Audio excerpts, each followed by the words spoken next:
morning because of the wetness that I'm getting this morning, and I don't want the wet sawdust clogging up the chain and inside my chainsaw. So I'm busting up some firewood instead.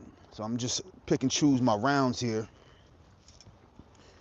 Yeah, we're gonna get some firewood busted up today. All right, so let's go pick out some choice rounds and get to it. And we're gonna build a cord too. So I got one cord built back there already behind this wood, and I'll be showing y'all that. And I'm gonna show y'all, so I got a pallet, and we're gonna wrap some welded wire fencing around that pallet. And we're gonna build us a cord of wood. Some of these I'm not gonna chop because we still got a lot of the, what do you call it, the limbs on it. Some of this wood is super knotted, so I'm really going for the easier cuts a bit.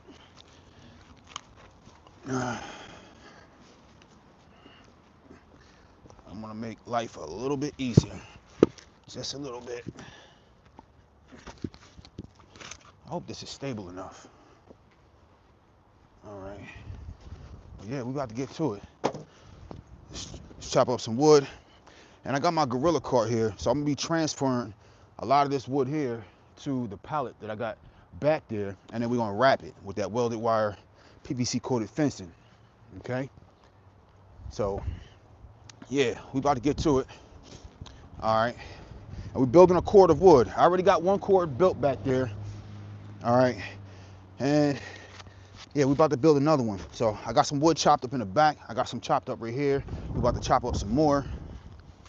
We rocking with the Fiskars. I think this is the X27 Fiskars, if I'm not mistaken. You can't even hardly see from the markings on here. Yeah, it's the X27. It does say it right there. So we got a few different axes. Right now, we rocking with the Fiskars X27. You see it right there? The splitting axe, the Fiskars X27. That's what we rocking with this morning.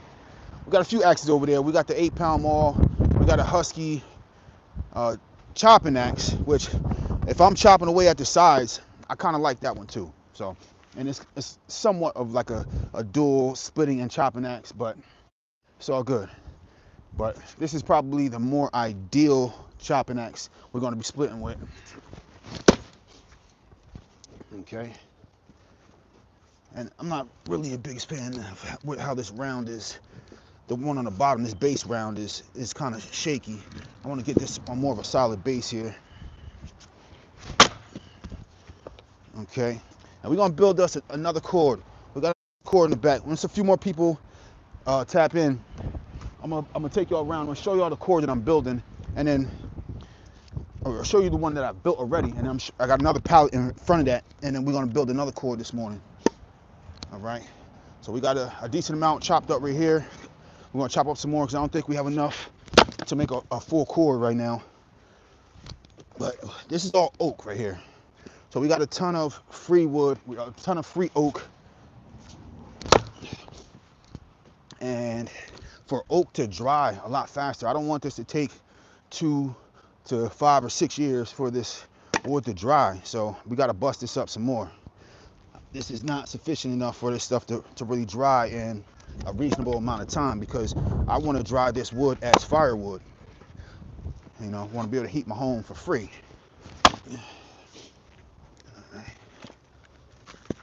This got to split off of there.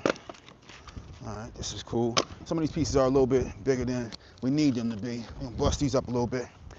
And actually, so I'll come out here, cut this stuff up with the chainsaw, and then I like to let the rounds like set, you know, like sort of like a steak. You cook a steak, you want to let it rest. You know, you cook some chicken breast, you want to let it rest before you cut into it, or else the juices come out. It's sort of like a similar concept for me. I personally see a little bit better of a difference in cutting these rounds and getting better splits than cutting it and then trying to split it fresh, because I get a lot of bouncing off because it's so much moisture in the logs. So I like letting them set at least a week. I've been getting better results with that. Even though this is all green wood, it's still I get better splitting. See that? It's splitting almost like it's like dry wood. And it's not. It's green wood. It's oak. But it'll dry a lot quicker if I get these busted up. So we're gonna keep splitting this firewood here.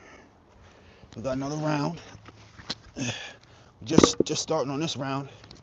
I may just start putting these just directly on the ground, but I hate having to dig my axe in the dirt if it splits all the way through easy. Chopping off on the side there. And I want it, maybe I'll use this round. I need a more solid base. This one's like leaning a little bit and it's like shaky. So maybe this is not the best round to be using as a base. So I'm gonna move this out the way. Let's see if we can get a better round. All right, you know, how y'all doing this morning? It's a Sunday morning. We're live, chopping up some wood. And let's see, let's go. All right, up and at it early. Yep, Lord's Day for sure. All right, and I've been out here for a little while, but some said, you know what, let me start recording.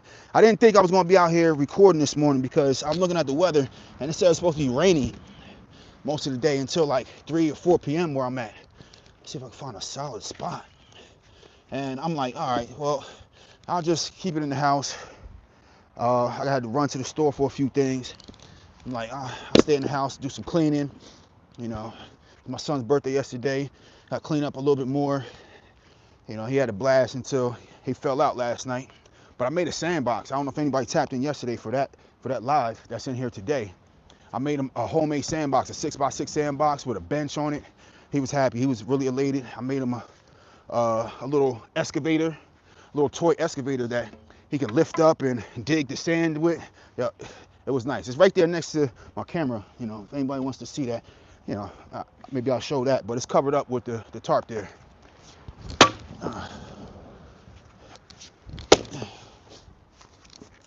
Okay, and we're getting ready to make a cord. Again, like I said, a few more people will tap in. I'm gonna take y'all around, show you the cord that I built already, and we're gonna build another one. So I got some pallets back there, and I got some PVC coated welded wire fencing. And we're gonna wrap the pallet with that as we start working our way up with the wood.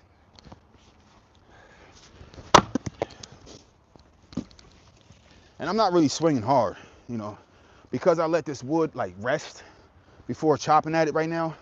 It's cutting a lot better than, like I said, if I had just cut some of those, if I cut some of these off right now, I bring the chainsaw out, I cut some of these off right now, it's gonna be a lot harder to split this. I let the wood rest for a week or so, it cuts way easier. So that's what I've been noticing. So that's what I'm going to keep doing. Make life a little bit easier. And it's not that long. Letting it rest for a week so it's not as wet on the outside, the top of the log where I'm going to be splitting. I've been getting better results with that. I'm going to cut this one more time. It's cutting real easy. This is not bad. That's actually real smooth. All right, let's pick us another log here. Some of this stuff is just nasty, knotted, and I'm just not going to be cutting this. Not chopping this morning. I'm going to hit that more with the axe. Some of this stuff we'll get after. All right, and I got a ton of rounds. I got a ton of rounds over here on the side to get to. All right, but we want to start clearing up this space because I got a bunch of rounds I chopped off that I got to get through this so I can start making room to start cutting more. I don't want to cut off too many rounds and it just becomes a mess.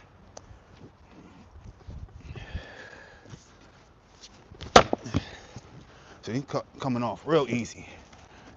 This rested for about a week. Nice. And like I said, I may be giving this maybe like 40, like 50% maybe. I'm not swinging hard at this, but it's coming off nice, real nice.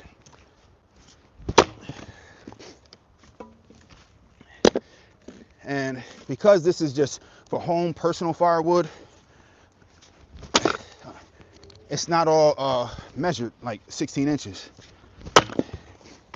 So it doesn't have to be perfect for what I'm going to be burning for firewood at the house. Once I start getting into, once I have maybe like 4 or 5 years worth of firewood, then I'm going to be selling it. Then I'm going to be measuring everything, all the rounds, and splitting them accordingly.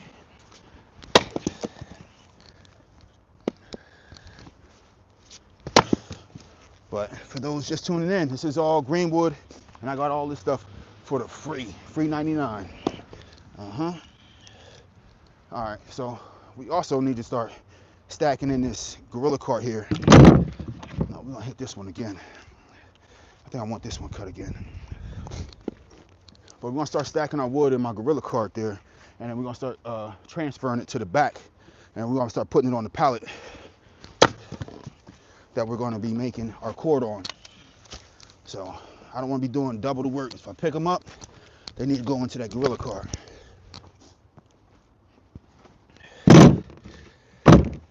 Okay, let's see. How many people here? So we're gonna take a walk over there. All right, let's go. Is that oak wood? Yep, all oak. Full thrower, man. What's going on? Peace, peace. I see you there. All right, so I'll take that walk over there with you real fast. Okay. All right, we got a bunch here. We're gonna start putting it in our Gorilla cart there. It's that sandbox right there. I made that sandbox for my kids last night. Or yesterday, not last night. But we got a ton of wood here. We got it all for free. For the free 99. All right. And it's our cord right here. We got a full cord right here. And this is what we're gonna be doing. So we got an empty pallet right here. We're gonna start stacking that wood, and it's gonna look like this. So we're gonna make another one of these right here. All right, we have our PVC coated welded wire fencing right there, next to some more chopped wood. All right, so I chop back here. Sometimes I chop back here next to my food forest right there. But yeah, we're gonna wrap this welded wire fencing right here. It's PVC coated welded wire fencing, and this holds. It doesn't look. It might not look like it. It might not look like it'll hold the whole cord, or like it's a thick enough material for it. But as you can see right here, it's the same material right here. And I take the bolt cutters, or what you want to call these, wire cutters, whatever you want to call them, but they can cut bolts and locks and whatnot. But I make my cuts down the fencing, and then use the fencing to wrap around itself to lock it in. And yeah, nice. All right, that's what we're doing. So we're getting back to it. All right, we got work to do. We got work to do.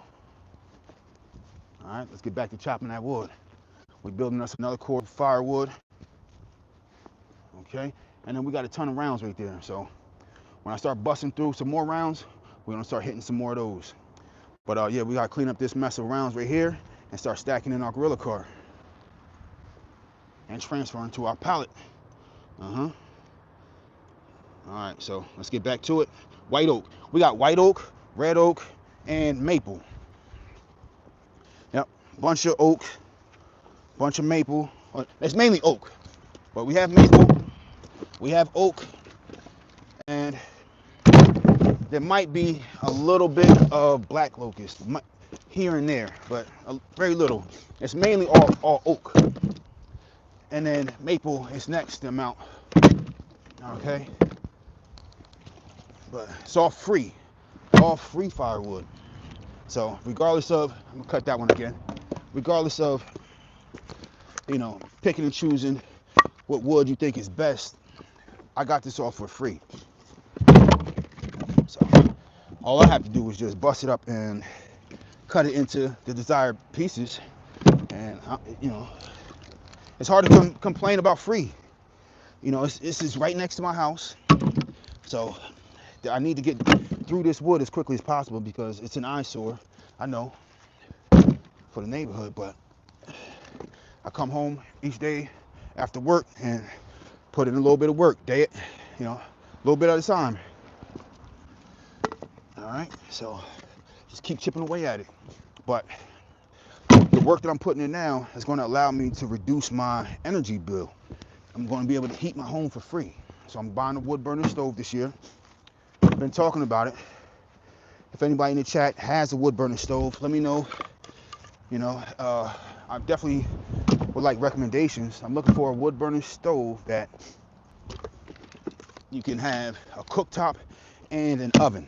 Because a lot of people have a wood burning stove, it heats the home, and it might do its intended job, but does it have a good cooktop, and does anybody have one that has an oven? So I'm looking at different ones. The one that I like the most, that I see people giving good reviews on, is $5,000. I don't know that I'm ready to spend $5,000 on that. I mean, I will, but it's not going to be my first option. But I definitely want something, because if anybody's paying attention to the state of affairs in the world, you know, things are looking very uncertain. There's people attacking, you know, other countries' power sources, energy grids, and such, making those type of threats. And I don't want to be beholden to these energy companies for whether I get energy and how much they choose to charge me, depending on the state of the economy, geopolitical affairs and whatnot. I don't want that to be the determining factor on whether I get to heat my home or not. So no, this is me taking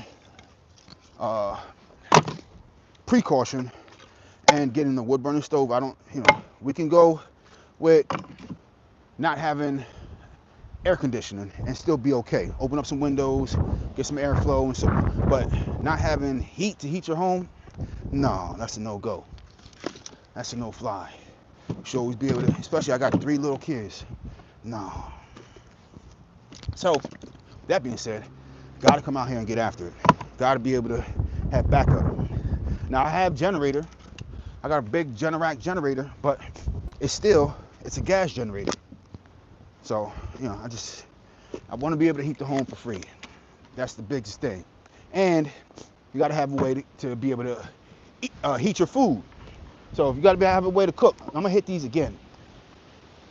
But a way to cook. So that was my biggest thing. Heat the home and have a means of cooking food. You know, I talked videos about keeping a means of being able to find food, take down game. You know, I got all types of stuff for that. I'm not worried about running out of ways to find meat and meat sources and such. And I grow my own vegetables, and I got about fruit. I have 40 fruit trees. But yeah, no, that's what we're doing, getting more and more self-sustainable. If anybody's into that, you know, you put that in the chat, let us know. They are good for hot fires. Okay. All right, let's keep it going. I appreciate y'all hitting that like button, that subscribe button. If y'all are not already subscribed, tap in. Oh, let's get this maul out the way. And we're using Fiskars this morning, the X27. Let's just hit these again one more time.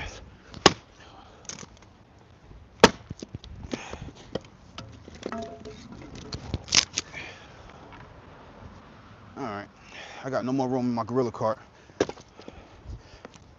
Let's just get these out the way, and then we're going to go start stacking our pallet there. These are good.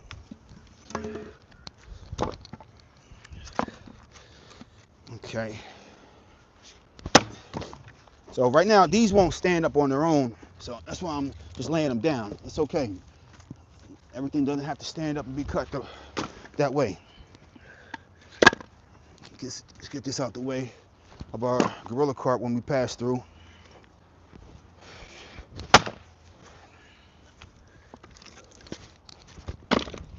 Nice.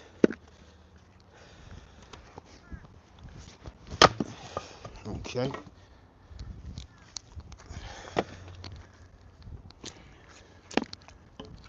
All right.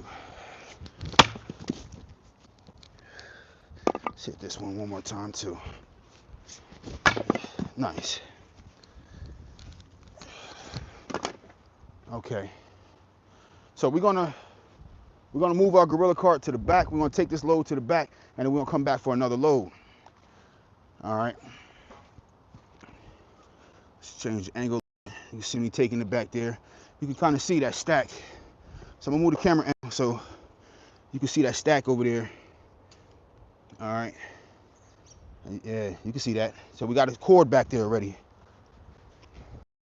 I can't really, I'm one man, I can't really take the Gorilla cart and the camera and have a perfect angle. So I'm just gonna take this over here, then I'll come back for the camera, and we're gonna start stacking our pallet. Okay. Oh.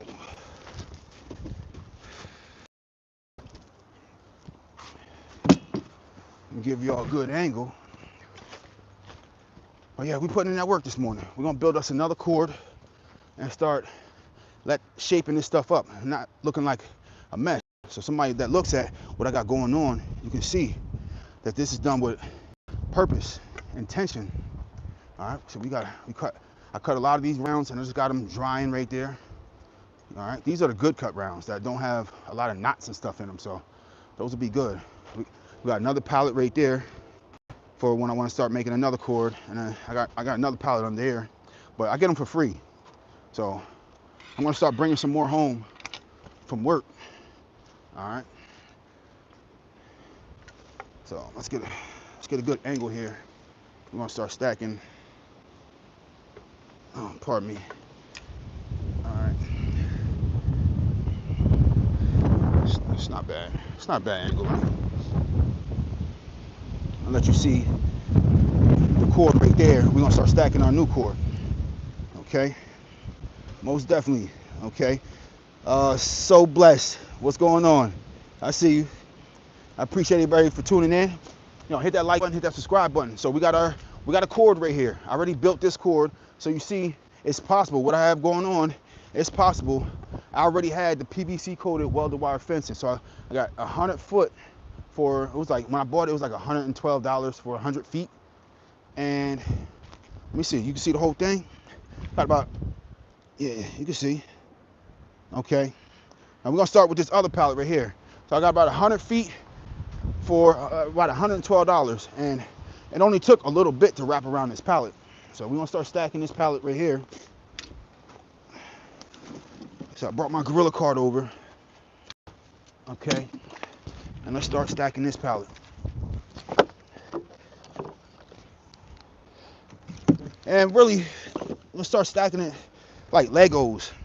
All right, so I'm gonna start stacking it, and then once it gets stacked a little bit, and then I'm gonna start wrapping around the fencing. All right, but I don't like to stack it willy-nilly.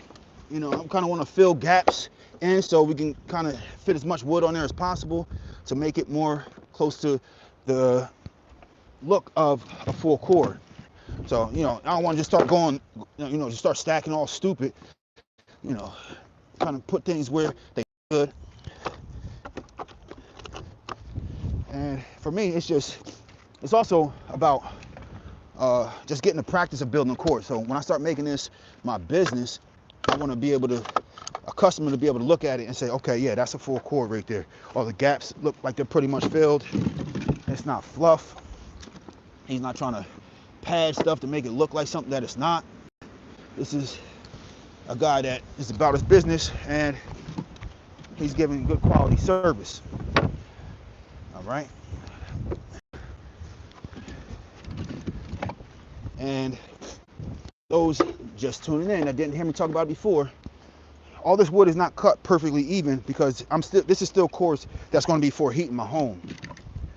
After I have enough firewood to heat the home for some years, then I'm going to start making the right cuts for selling. Your 16-inch cuts, 16-inch rounds, and then splitting from there, making it more uniform. Right now, I'm splitting stuff by hand. When I start, making this more of like a business, then I might invest in a log splitter. But for now, we, real man lumberjack, hand splitting, putting in that work. Okay. Several axes, and I got more on the way. I ordered some in the mail, so we got more coming. More wooden handle axes. Definitely want to get more into the wooden handle axes. I'm really liking that. Some of this stuff I could probably leave out for kindling. Some of these cuts. Okay. If any of y'all got any suggestions, how you like to build your wood, your cords. We're gonna go sideways with this one, I think. Unless we find some smaller cuts. Let me see. It might go better. Yeah, it might go better with the smaller cuts like that. That way.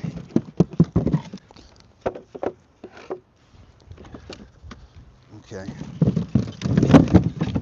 See what works better.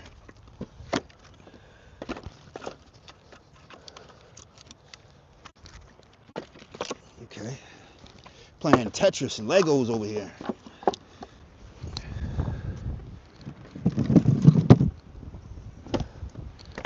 You can see just one load with the Gorilla cart is doing a little bit. It's filling up a nice amount so far.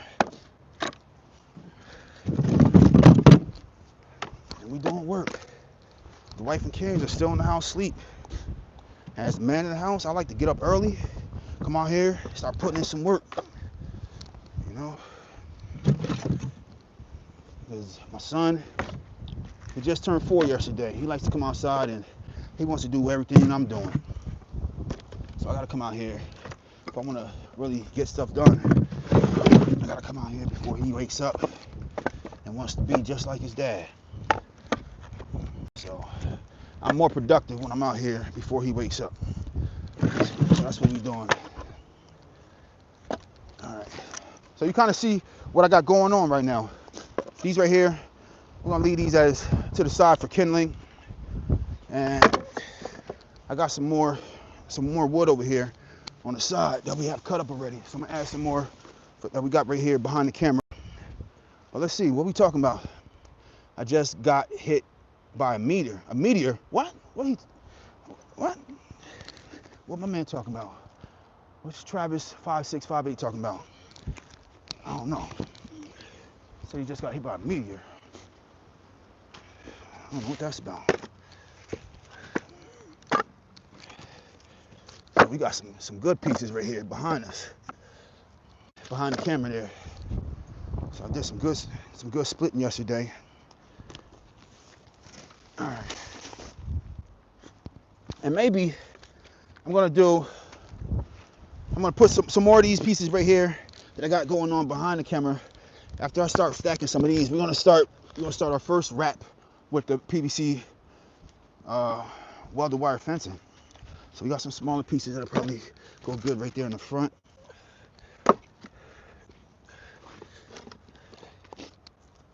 Okay. Maybe that's like a good end cap. Okay. If y'all got any recommendations, I'm here for it.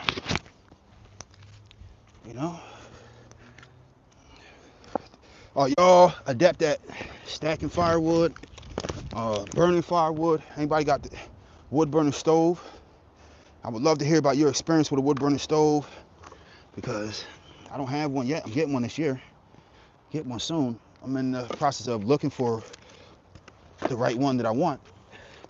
We're just getting into spring, so it's not like a huge rush, but I definitely want to get on that to see which kind I need, see what the flue insulation, because the one I'm looking at, the ticket is about $5,000 for the one that I want. I don't know if I want to spend $5,000, but then I got to factor in installation. I got to factor in the cost of the flue and the cost of like the matting or whatever, like stone or whatever coating I'm going to put around it so it doesn't cause a fire, because I have wooden panel floors, and I definitely don't want to be causing a fire in my home. I don't know if I like this piece right here. This piece don't look too good. Somewhat a little bit dry rotting. I don't know about this piece. I don't think I want to put this piece in there. I'll burn that cooking outside. So I do that too. Come outside and cook breakfast. Some catch and cooks in the backyard. I do that sometimes. Some of y'all may have caught one of those videos. Caught a rabbit outside one day. I was outside spatchcocking a chicken, a whole chicken, and seen Roger Rabbit running in the yard. And Roger Rabbit likes to eat the vegetables that I grow. I was tired of it. So every year, the groundhogs and the rabbits like to get into my enclosures, especially the groundhogs. The groundhogs are the main culprit. They get into my enclosures and eat my vegetables. They eat my kale. They eat my lettuce. They eat my butternut squash. They eat my tomatoes. For some reason, they don't mess with the peppers too much. You know, maybe they don't like spicy. And they, you know, not too many bell peppers they mess with, but they love eating a lot of my squash, man. Just respectful buggers. All right, so now I'm gonna start wrapping some of this PVC coated welded wire fencing around there. So check this out. All right, now this is gonna be a little bit clumsy looking at first, but you see how these ends right there, these ends, how I cut them, allow it so when I start overlapping, these are going to be what I wrap and close the enclosure with. So I don't need zip ties. The way I cut it, these are going to wrap around. So these bend real easily, just like that, and they're going to wrap around, and they're going to lock and close off this for keeping this in place. Wood stove is a must-have for sure. I appreciate the comment. Okay, so let's start wrapping this around. And shit. Yeah, it's better if you got two people. All right, I do this with one, just me, but it's better if you had two people to help do this. All right, so maybe let me see how I'm gonna start locking it in the front. Let me move my Gorilla cart out the way, because this is going to be in the way right here.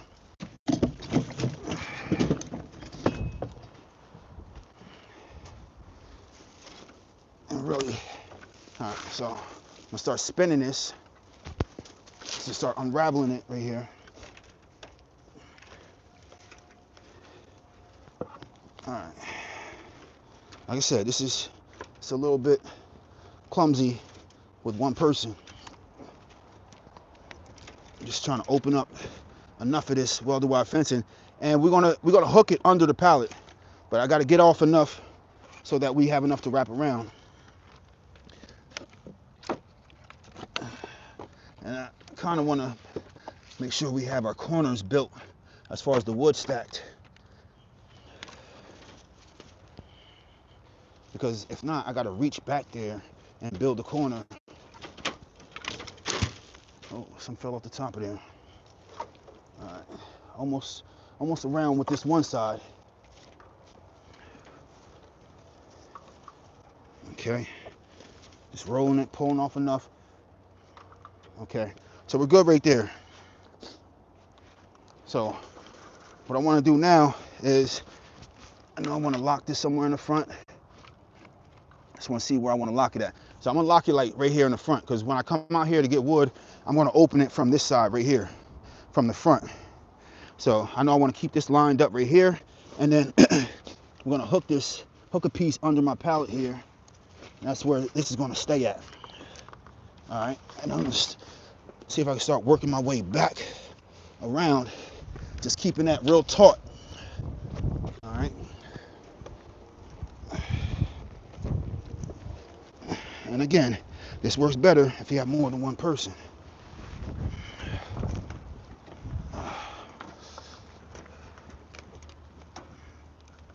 So now I got the one corner taut on there. I just want to get this under my pallet here.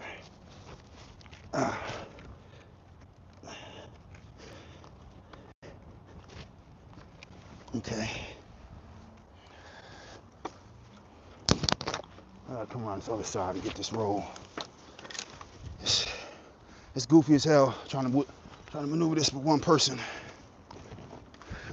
Okay. Now I can come back around and fix the corners, but I definitely want the PVC coated fencing, because I'm going two rungs under the pallet to keep it nice and locked in. That's what's going to keep that shape. All right. And this is not maybe the most ideal thing to use, but this works. As you can see, I got one right there. I'm going under the pallet. Two rungs under the pallet. Okay. This side is locked in right here. So I'm gonna pull this other side, and we have some wood falling to the side right here. I don't want it. I want this pallet shaped out. I don't want it too rounded at the bottom here. So I'm gonna shift a few pieces of wood here. Get this end piece on the side right. Okay. I'm just one man. Bear with me. Yep. Okay. So now we're gonna stand this back up and see where we want our cut at. So I'm gonna bend this part that's gonna get wrapped. Damn, that piece of wood just fell again. There it goes. All right.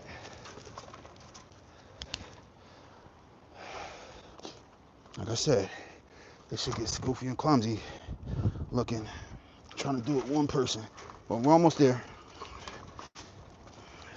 I just want to get my measurements right and see where I want to cut at. Once I know where I want to cut at, then I can just make my cuts all the way down. This thing hooked on my boot. All right, there we go. Okay. So I see where this cross is at, where this thing overlaps at, and I want to know where I want to make my cut. So I'll probably make my cut along this right here. All right. So now I'm gonna get my bolt cutter, and like I said, it overlaps right here. I'm gonna make my cuts along this one right here. Bingo. Hold on.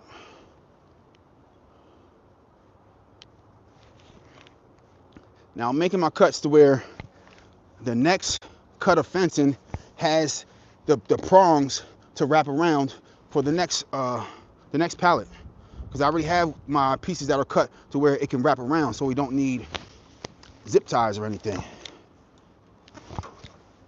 So I'm just cutting it to where we don't have prongs on both ends of this, which makes it more of an issue and more likely to scratch you up if you happen to get nicked by it. So it's good to have long sleeves and gloves.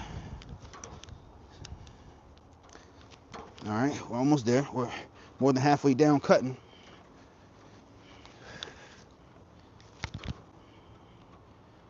You know, like I said, it'd be good if this was two people getting this done.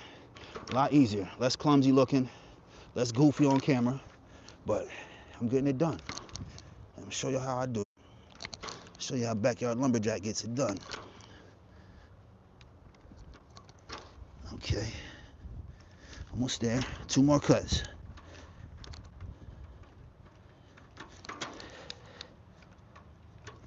All right, we're good. Okay. Now we can take off the rest of this roll. And you can see it's starting to shape out right now. All right. If y'all want the close up, I'll give you the close up. Okay. I just wrapped it. I just wrapped another piece of a roll of this welded wire fencing right here. And now we can kind of reach in there if we need to and fix anything that we need to fix before we tighten up the bottom. I'm not going to tighten the whole thing up all the way to the top, because then it's going to be real goofy putting stuff in from the top, and this stuff is just not going to stack right. So now I'm going to tighten everything up real fast, make sure everything is good before I lock it in at the bottom. And I only fasten it as high as the wood is, and then I start fastening it once I add more wood and then fasten, add more wood and then fasten, so everything stays nice and tight. All right.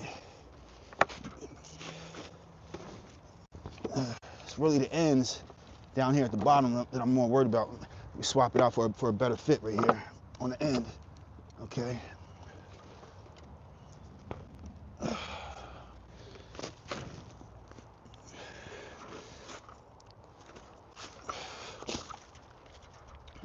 I'm gonna pull it nice and tight. And like I said, I want two rungs under the pallet. All right, if I can pull it a little bit tighter, I'll pull it tighter, but don't pull too tight because these things can pull off of they're welded wire, but these little mini welds, they can come apart. So don't pull too tight. So I want to just kind of bend that corner. So I just broke one of the little metal pieces. I just want to make sure we got two rungs under each corner and we're pulled tight enough. So we got two rungs under here, kind of shape that corner around the pallet. So we got two rungs there. I'm gonna work my way around.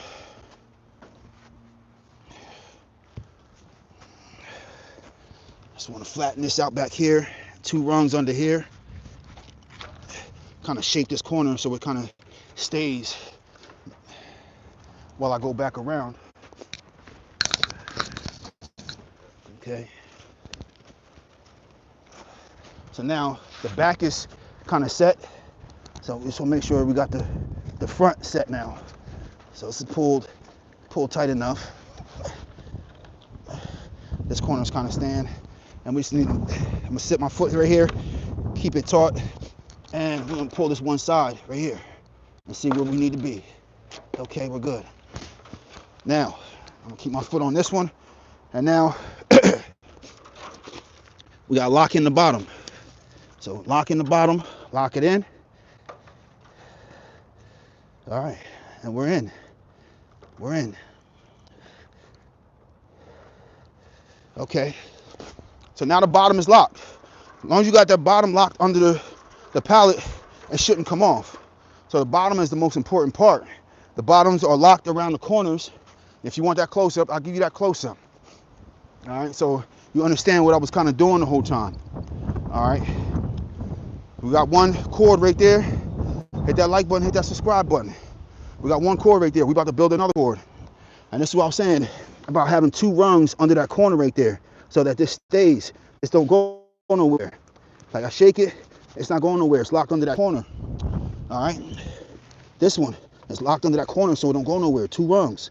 It's nice and taut right there. We go through the middle. Okay. Two rungs locked under that corner. It's not going anywhere. And then last one. We go around. Check him out. Two rungs locked under that corner right there, under that pallet. It's not going anywhere. All right, and then we start building our stuff. So how I like to do it is I like to fold these flaps out right here because you can get clipped by these. That's why you want long sleeves. So these little things that we're gonna lock it in with right there, just bend that outwards. So I'm bending this outwards because we got the bottom locked in. So bend it outwards for a little bit like that. So you see it kind of bent outwards. It's maybe hard to tell. So I bend it outwards so we're not getting clipped by that constantly. And then we can start stacking from the inside like that and then start working our way up. And that's how I do it. All right. So I'm gonna start showing up more from a further back angle here. So let's get to stacking. We got to fill the Gorilla cart up some more, but I got some more wood right here that I'm gonna bring some more over. We got some more we can stack from not having to go too far. All right, these are not all perfect pieces, but this is free wood nonetheless, so I'm not complaining. And I'm the one stacking it, so y'all shouldn't have many complaints, right?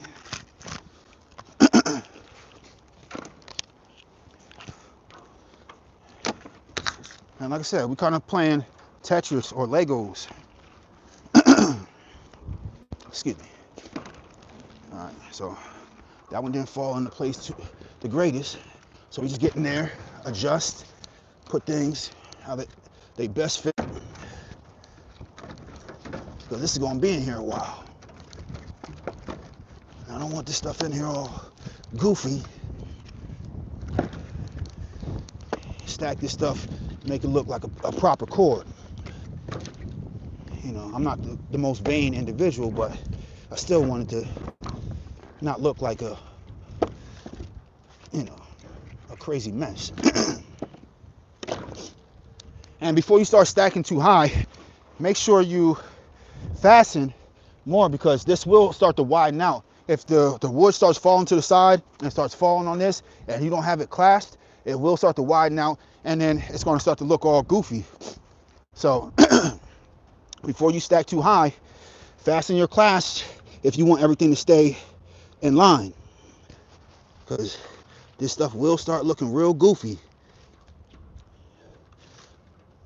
You don't want to go too high with it, because then it makes it awkward to get inside to make your stacks proper. But make sure you clasp it if you want to stay in line, and you don't want to start widening out, looking all like, I don't know,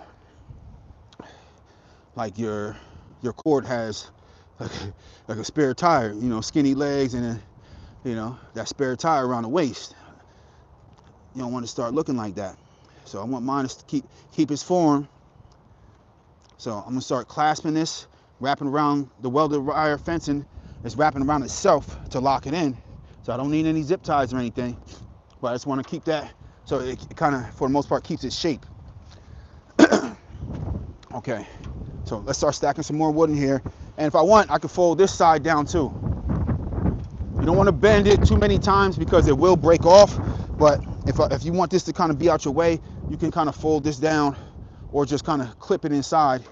If you have enough, you can clip it in there like that, and it'll hold. All right, so let's start stacking some more of this firewood in there, and put stuff where it best fits.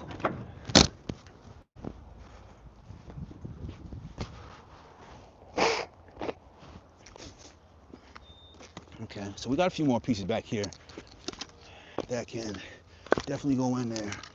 Some of these I gotta bust down some more, but a lot of these can go in there. They're good cuts. Okay.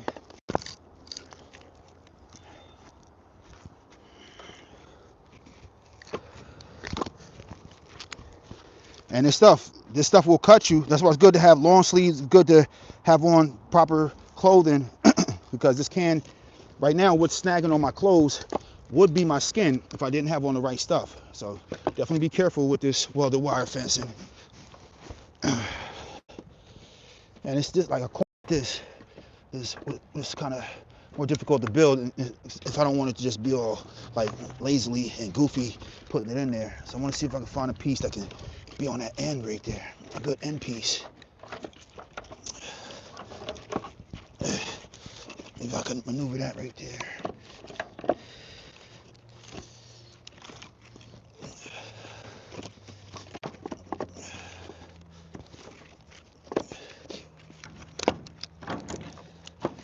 You know, it don't have to be perfect, but I just want to practice building my cords for when I'm actually selling this. This one actually is probably a better piece for kindling. All right, let's get some more. All right, got some more pieces back here. And I'm back and forth, man, with the areas that I'm chopping up the wood, because I'm cutting off pieces of log from both ends. Whatever, you know, all this free wood that I got, whatever ends make sense, I'm cutting from both sides of my yard. So that's why I'm chopping on both sides. I don't want to have to carry rounds from one area to the next for splitting. If I could just split it right there in the area where it's being cut at. So I'll show you the angle on where I'm at right now in relation to the big logs. All right. So right here in my yard,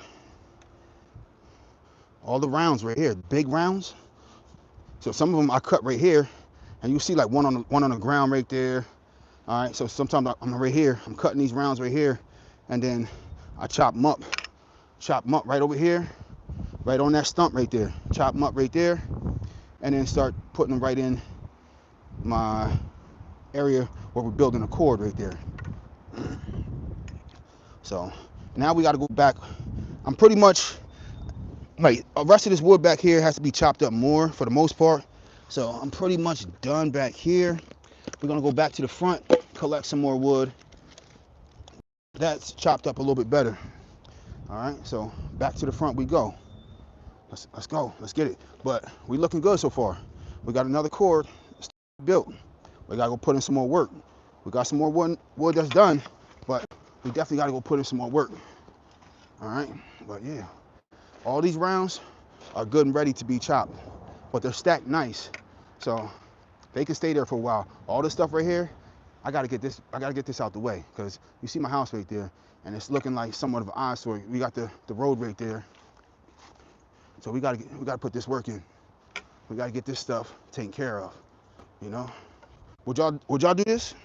Would y'all undertake this mission right here to chop firewood like I'm doing and heat your home for free? You know, I don't know if many people would do this, but I'm interested to know if you would. All right, so I think this is a good viewpoint.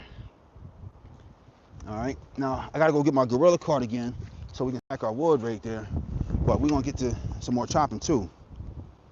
Okay, let's get it. Let's get it. Stick my cart here. I guess nobody in the chat really has, you know, a wood burning stove that has the oven. I ain't see anybody comment that has the oven and the cooktop. You know, I heard somebody say it's a must-have. The wood burning stove is a must-have. All right.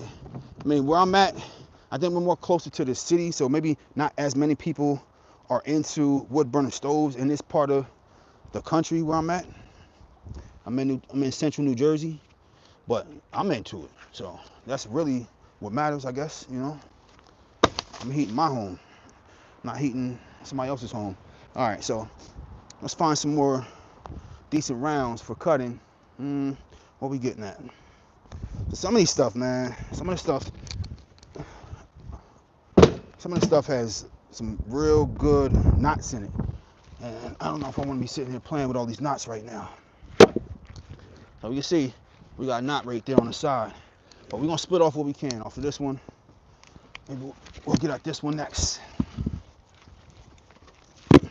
Okay, and that's knotted right there too, all on the side, knotted. All right, we got some decent ones back here, so we gotta start cleaning up this stuff. All right, and we'll get at this one next. We got some decent ones over here. Some more knotty pieces, man. More knotted. I mean, I'll chip away at them. It's all good. They got to get done. They got to get processed anyways at some point in time. So I can't keep running from them. This one looks like a good one. Good solid round piece. Some more knotty pieces. Yeah, I'm gonna start cleaning this stuff up little by little. All right, we got work to do. All right, so I'm gonna kind of go in line with that knot and just start chipping away.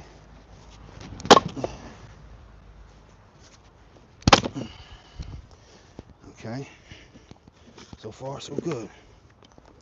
Maybe we'll chip this other piece off right here.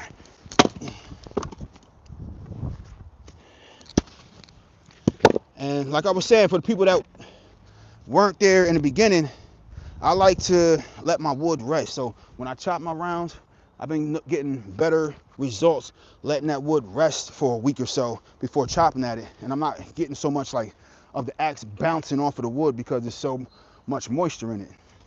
So this has been depleted of moisture for a week or so since being cut.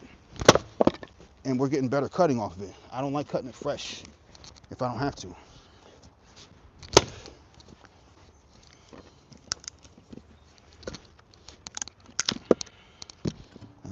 It's a lot easier. I don't have to put so much effort into it. It's a lot more sustainable being out here for a a longer period of time if I'm cutting it with it being rested for a week or two.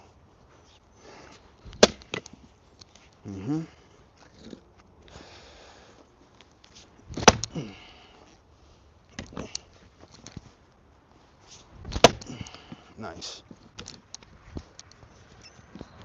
And what's your preferred axe? Right here, we got the Fiskars X27. All right. I got a wooden handle. I'm waiting on my the Council. I think it's the Council 6. I'm waiting on the Council 6 wood handle axe to come in the mail, and we're gonna see how much of a splitting axe that is. We also got the 8-pound Fiskars Maul, but it takes a lot more energy to wield that. So I want something that's a lot more sustainable, where I'm not putting in that 70, 80, 90% energy, every time I swing it. I'm only using about 40, 50% right now. And we're getting good cuts. It's a lot more sustainable. And we're cutting all oak. It's all oak hardwood. This wood's been sitting here rested for about a week and a half, maybe. About a week though. Last weekend. I cut these rounds last weekend. Maybe like last Friday. So about a week and 2 days rested, and it's cutting beautifully. So it don't have to be, I know a lot of people, or not most, but there are a lot of people out there that like to wait, a year or 2 years before with their rounds drying before cutting, because it makes for easier splitting. But I let this wood rest for a week, and this already makes for easier splitting, as you can see. So we don't have to let it rest too long. That week makes a difference, really. All right, these are not bad. And that was a knotty piece. All right, we got another knotty piece right here. You see, it's knotted. Stupid knot. All right, but we're gonna cut more with the knot, chip off some on the side, and then get after it. Okay, let's hit this right here. Nice.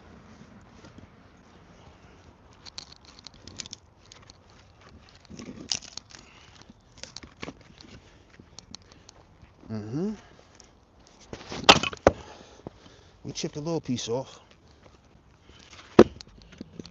All right, let's get right here. Okay, and we just chipping away on the outsides. Just chipping away. Nice.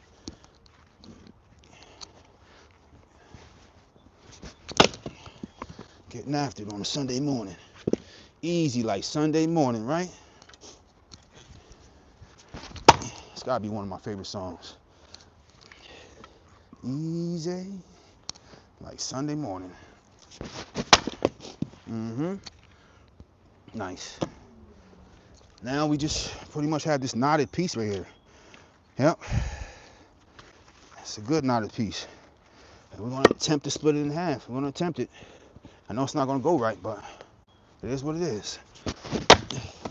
And because it's rested for that week, it's splitting actually. Maybe I'll get it one more time. Resting it for that week. That makes all the difference with this knotted wood. It really, really, really does. All right. Let's get after another one. Resting this wood like steak.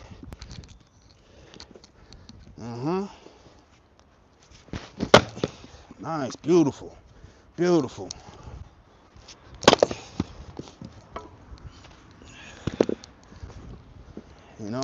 Yeah, I woke up early this morning, maybe like 6 a.m. and I just had the urge to want to come out here and chop wood. Whether I was recording or not, I just felt like chopping wood, man. I really enjoy this. That piece flew off. There's people in the comments that's like, nah, get a log splitter. But I really enjoy this, man. I don't just do it because I feel like I have to. I enjoy it. I feel like this is part of my duty, but this is part of like a release of, some people it might be frustration. I don't really have that frustration. I don't have that mindset of being frustrated constantly over things, but it does something to me on the inside. Like I feel good about this. I mean, it's really a workout when you get to those really knotty pieces or those fresh cut pieces that have so much moisture in them. But this, I don't even feel like I'm breaking a sweat at all yet. It's so easy. I'm not really putting a lot of effort into it. It's just splitting so easy. I feel like if I put any more effort into it, I'm going to keep getting stuck in this bottom base here, this bottom log. So I don't want to put too much effort into it. Just enough that it splits. You see, it's still sticking in there, going 40, 50%. All right. So we got a nice amount of wood right there. On to the next one. On to the next one. All right. Let's see what anybody's talking about real fast before we keep it going. Because we got to keep it going. Got to keep it going. On the ground, cutting. Okay. Hey, look, antique farm equipment. Where? Somebody said antique farm equipment. What are you talking about? What are you talking about? Yo, hit that like and subscribe button. What my man talking about? Antique farm equipment. I got axes, Fisker axes, wood, and a gorilla cart. I don't see any antique farm equipment. Unless he's talking about me. Yeah, I'll take it. If he's talking about me, I'll take it. Like an old school tractor. Just keep on going. You get the job done. I'll take it. I don't know what he's talking about. Somebody said they got hit by a meteor, and somebody talking about old school farm equipment. I don't get that. I don't know what they talking about. What are you talking about, family? Friends? We busting wood up out here. We busting up wood out here. These two pieces, I'm gonna sit these to the side. We're gonna hit these again. Some of them I'm gonna hit again.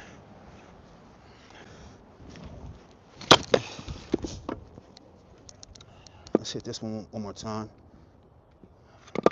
You might not want to stand up. We'll hit it. It's all good. And make sure you wear your PPE. You know, got gloves, got glasses. Busting up wood early in the morning. Nice.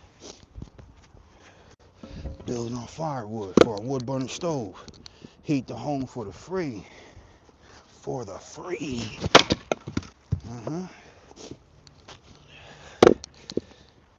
And man, big salute to our service members out there across seas, man, putting in that work that allow us to be at home and do things like this. You know, must say that. Big salute to our service members.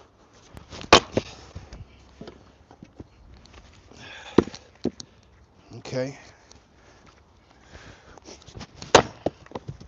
And I would like to know, like, what state are y'all in, and how normalized is it for y'all to have like a wood burning stove and be burning and cutting firewood on a regular for a means of heating your home?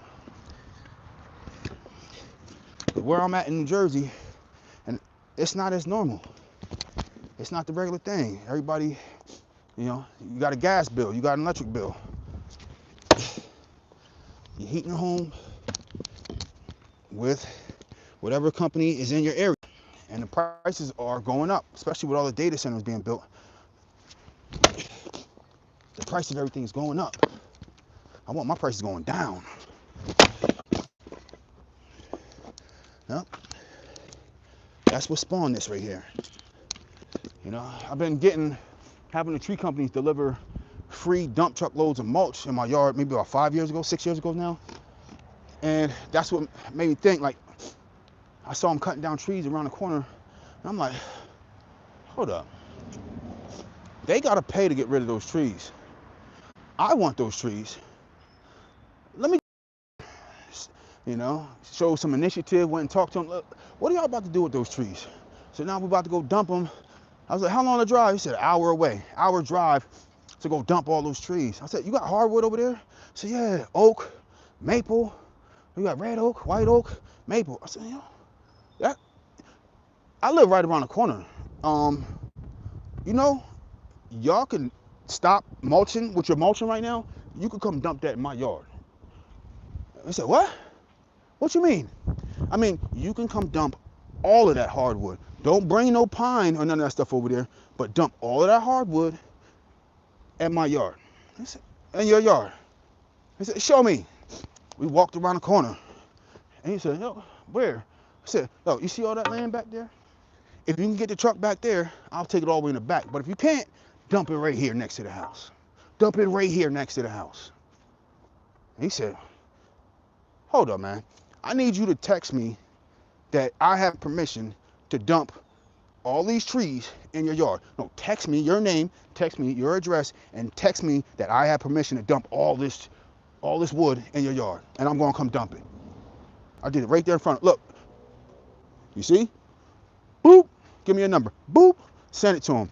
I sent it to him, he said, shook my hand, he was happy. They saved a lot of time, gas, money for having to pay to dump it, the gas to drive there. Like they saved a lot dumping it right here, and I was just happy to get the wood for free because I got all this free wood to heat the home for the free. So that's the story behind it. You know, my neighbors probably think I'm crazy as shit. They always see me out here talking to myself, which I'm really on camera, but they think I'm probably crazy as shit. Like that dude across the street, he always out there talking to himself, man. Damn, man. Why we gotta live next to the crazies? I'm not crazy, man. I'm out here chopping firewood and throwing knives and shooting bows. They just think I'm out here with dangerous tools, just talking to myself. And I mean, that could be scary. You see a crazy dude outside talking to himself out there with a bunch of knives, throwing knives, shooting bows, throwing axes. Like, man, they one step away from calling the police on me. But I'm not doing nothing wrong. I'm making content. They just don't know. And I don't make it known because I don't care. But if they come asking, they'll find out. But I know I look batshit crazy out here early in the morning. All this firewood out here.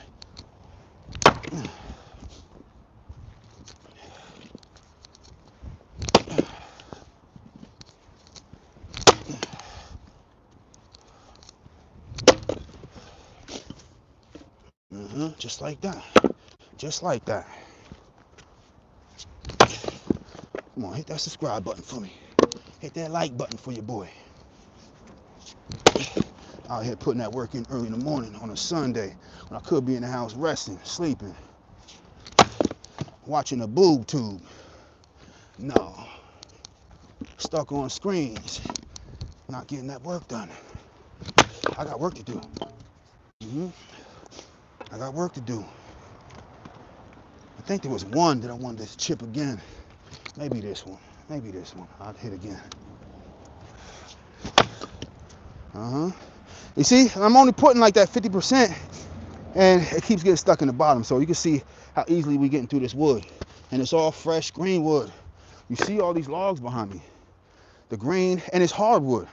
So it's hardwood, it's oak, and it's green. So you know it's difficult to get through. But you see how easy I'm getting through it now. I mean, I'm learning. I was out here and I'm like, I would cut some rounds with the chainsaw, stop the chainsaw, and then go to the axe, and then be like, boom, bouncing off, boom, it's bouncing off, boom, bouncing off. I'm like, and then getting back after it. I'm like, damn, this is a workout. But I let the wood rest for a week or so, and I'm out here chipping away at it. So we work harder, not smarter now. I mean, work smarter, not harder, my bad. Smarter, not harder. All right. We cracked it. We cracked it. Nice. Cool.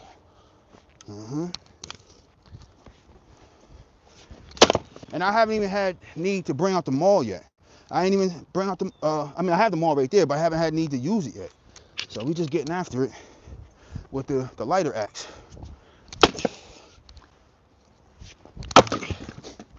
Damn. I might have to cut that one piece again before I lift that one up.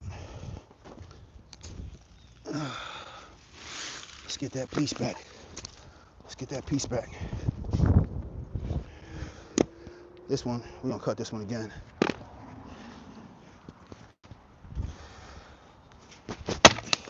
Again. One more. F it. Again, Danielson. All right, that's cool. Work, work, work. Put in work. Put that work in.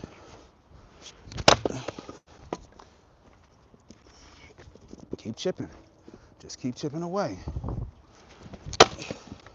Just keep chipping away.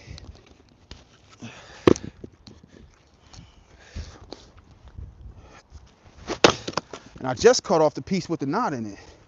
That's how better it is to cut it after resting it for a week or so.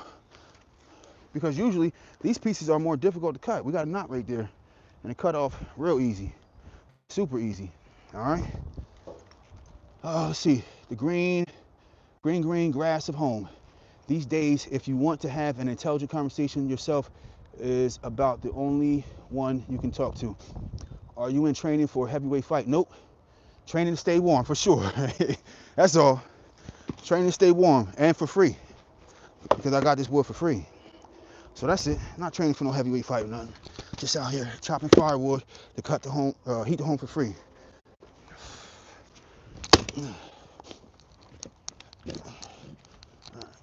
Gotta get my axe out of here. And I got another axe coming in the mail, the Council 6. We're gonna see.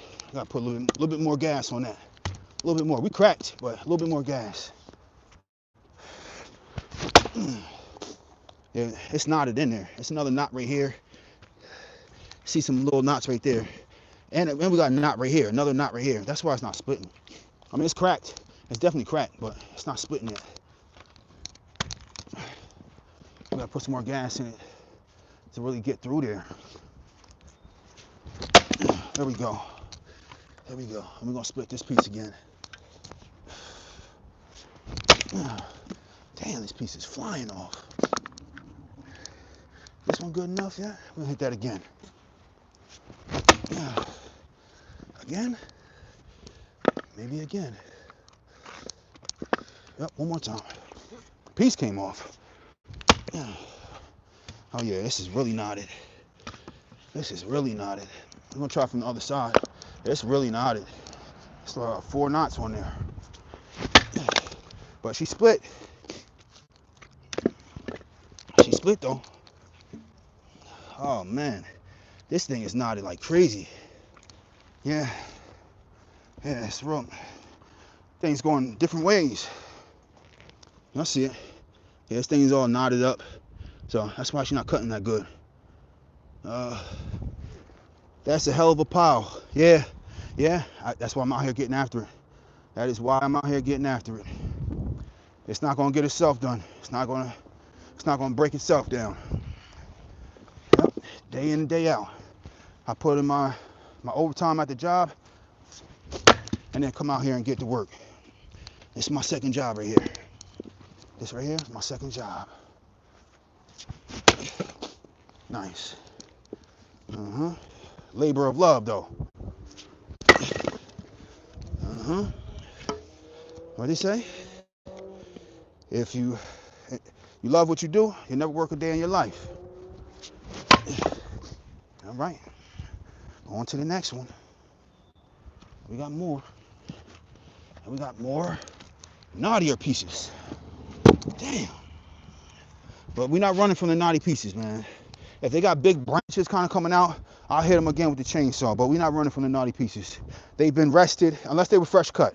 If they fresh cut, I'm gonna from them until they get rested. But once they get rested for about a week, I like them rested for about a week or 2. They're way easier to cut.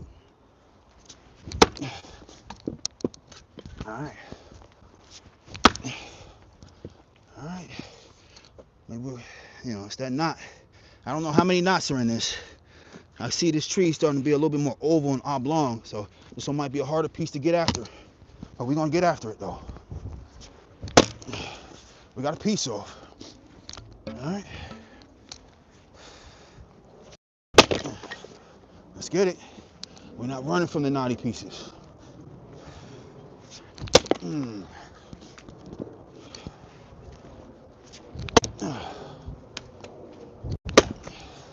Nice. I mean, after a little bit, I might flip it over.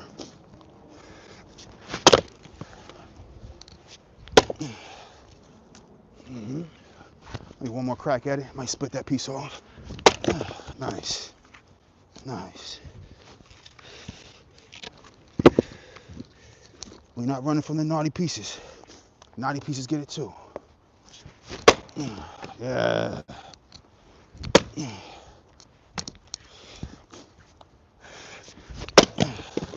Nice. Get back up there. Get back up there.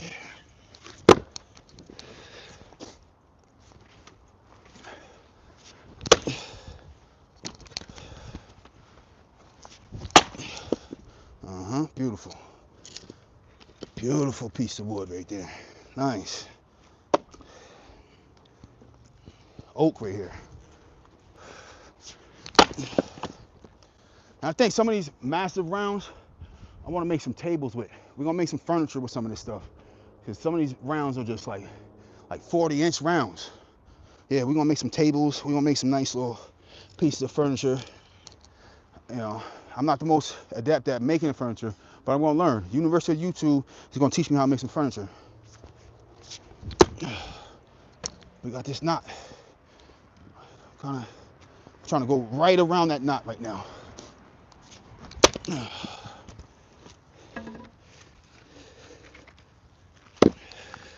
Right on the side of that knot.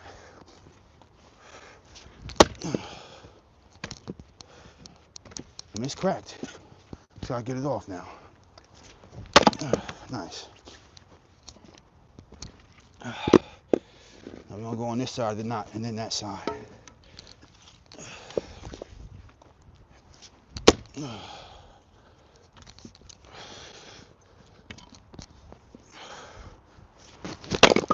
Nice. All right. Let's hit this piece right here.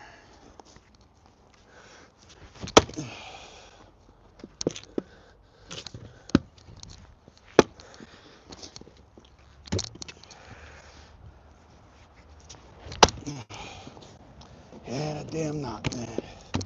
It's knotty in there. It ain't trying to split. It's knotty in there for sure.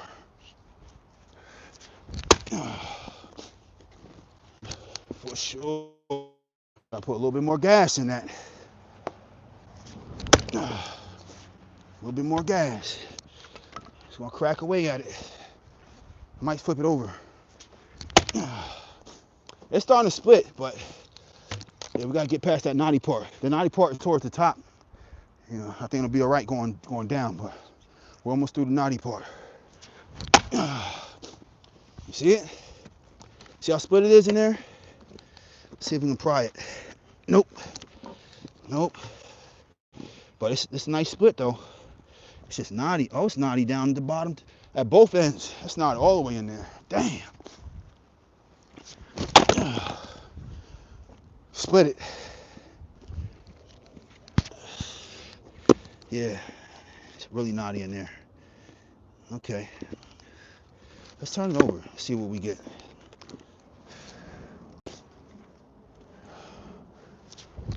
Oh.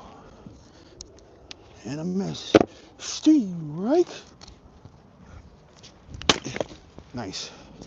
We chipped a piece. We're gonna get her after it. Get after it. I'm going right down the middle now. Almost chipped that knot off, on the outside at least. It's still super knotted on the inside though. I'm going right down the middle with it. Piece came off. Yeah, this is nasty on the inside. Yeah, it's nasty in there.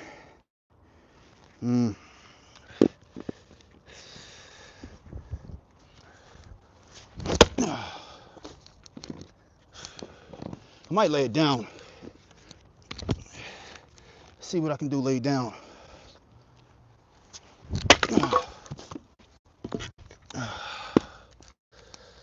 Okay, see what we got. Oh, that's a tough piece right here. It's a tough piece, man. I'm trying to hit it from all types of angles.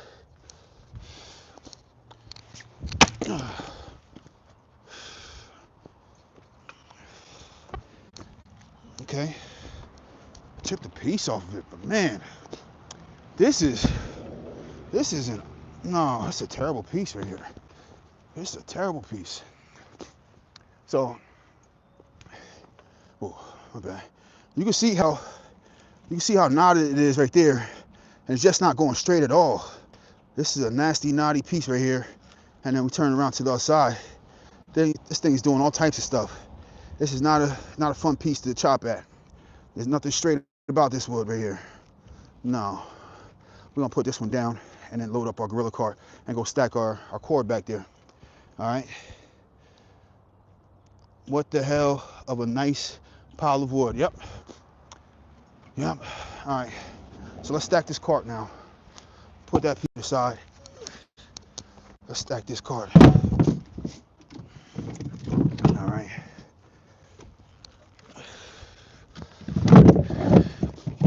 We're gonna stack this cart, and then we're gonna go start building up our cord back there some more.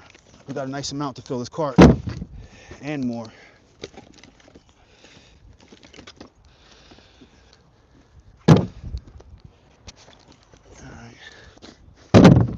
I think I hear my wife and kids up now. All right, we got some of these pieces need to be cut again, but yeah, I think I hear them up there and there. Hopefully, my wife hears me out here, sees me out here, and says, he out there putting in work. Let me make him breakfast and some coffee. That would be a nice thing to come into, right? Coffee and some bacon and egg. Yeah.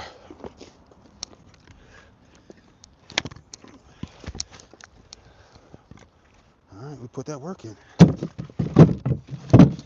Let's fill up this cart and get to stacking.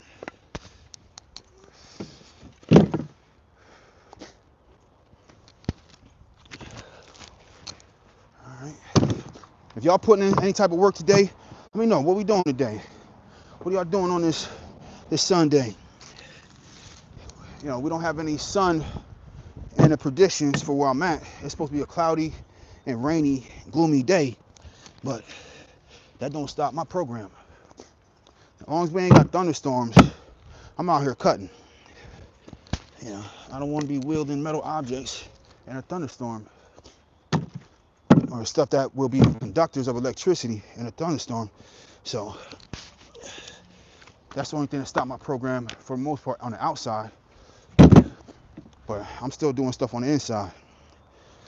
Might be sharpening knives, reprofiling stuff. We're putting in work. I like to stay busy, stay productive. All right. If you ain't progressing, you're regressing. All right, stay getting after it. Never become complacent. Making hard work normalize. It's just what we do. You know, this is not drudgery for me.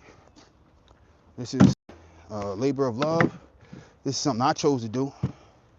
We're gonna hit this piece again right here. This is a journey I embarked upon, so if you start something, you gotta finish it. And like I said, I plan on making this a business. So over time, you know, the work will become easier. While I'm doing it, I might buy a real good splitter when I make this a business, but in the meantime, I'm putting in that working with the axe. It's free, and it's exercise, and it feels good. I like coming out here and getting after it. You know, a lot of people look at this like, man, he crazy than all get out, man. I would never do that. All right. You don't got to. I'll do it. You can watch me do it.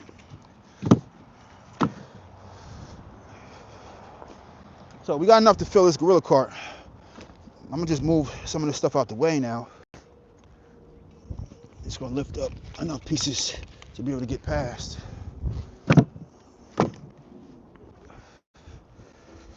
And I'm not an advertiser, a promoter of any brands, but this Gorilla cart has been a big help, man. I like this Gorilla cart over regular wheelbarrows, for sure. I can just pull it like a wagon, which it's essentially a grown wagon, an adult wagon. That's essentially what it is, but it can't be lifted up. We're gonna walk this wagon back there, and then we're gonna start stacking our second cord that we got going on back there. So let's keep it going. I'm gonna put the camera back there. We're gonna readjust the camera after bringing this card over there, and we're gonna start stacking this cord, because this is what we started out to do. That's what we came here for. All right. But yeah, how we doing this Sunday morning? Health, wealth, and prosperity to everybody on this channel and watching. All right.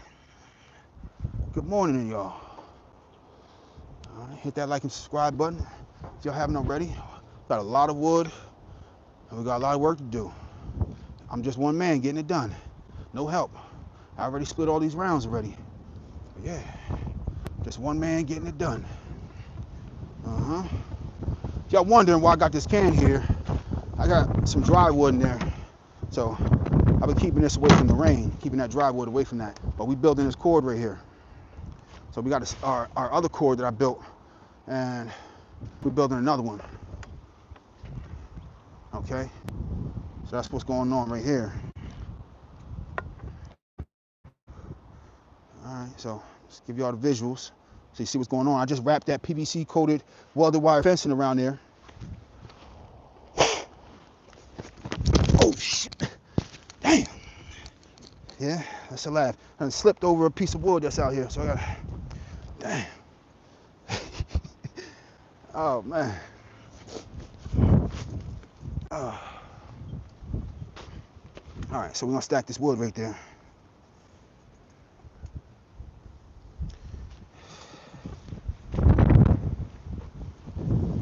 We're gonna play like Legos. All right.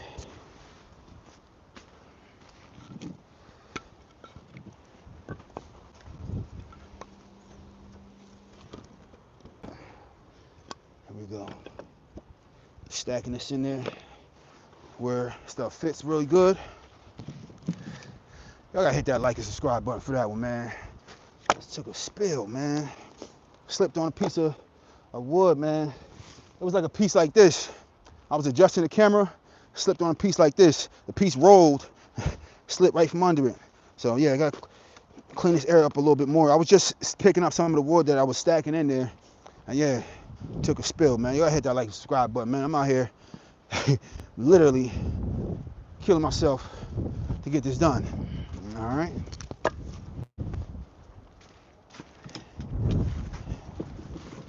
Okay, so let's put this handle out the way. Let's get the stacking. We're making us another cord back here. A beautiful cord of wood. Okay, and just putting stuff where stuff actually fits. If you gotta flip it over, maneuver it, do it as you see fit.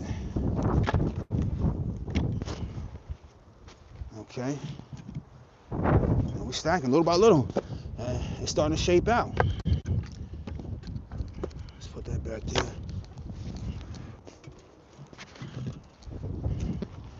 So I have some smaller pieces, so I can put like some longer pieces, a row of longer pieces, another row of longer pieces, and then this row is a little bit shorter. So I have shorter cuts because this is all wood that I'm going to be using for burning in my house. So I didn't really cut it to like a 16 like standard. So some of these pieces are going to be able to fit a little bit better than if I had just all 16-inch standard pieces. So I can be a little bit more choosy with where I put stuff. You know, I have better pieces that are for certain, that'll fit better in certain areas.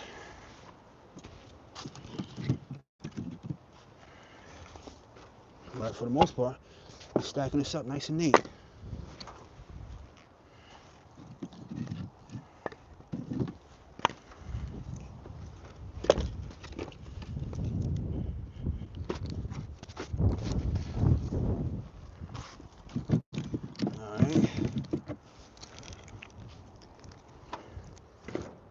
Now, I want to know, like, what is y'all preferred method of covering maybe like a cord like that? Would y'all use a tarp, or would you use, like, would you build like a structure or something around that? What would be the ideal thing to cover these cords of wood? Because I got that cord right there. I'm going to put this cord right here, and I'm going to have other pallets, maybe 3 going along that way, 3 going along this way, 3 going along this way. Would y'all build the structure, or would you throw tarps over each one, or get a big tarp and throw them over all of them? You know, that one I haven't really figured out what exactly I want to do with the best way to cover these. So I'm still deciding on what I want to do about that, and I'm willing to take suggestions for sure. You know, I've been collecting some wood, and I'm open to building a structure for it, a canopy type of structure.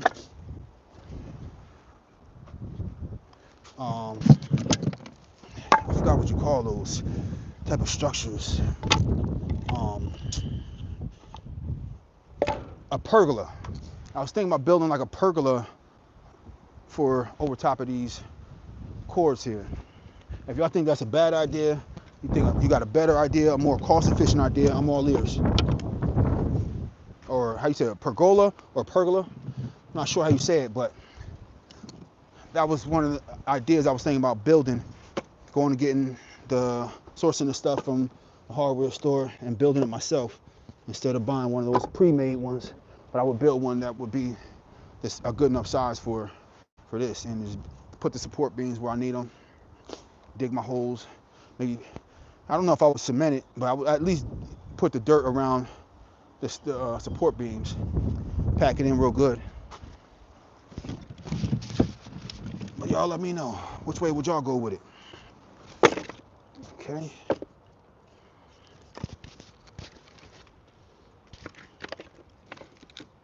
Stacking this stuff, what works best.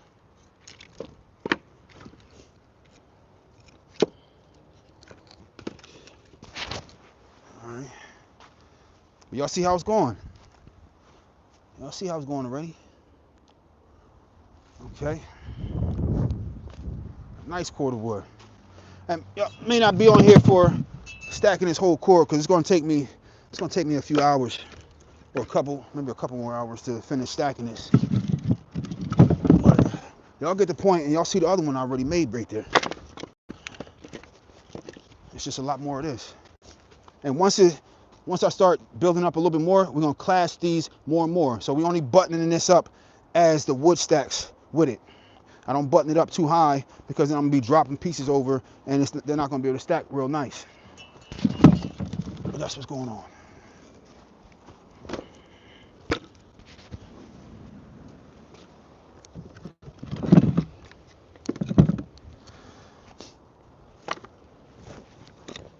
Okay, looking good, looking good.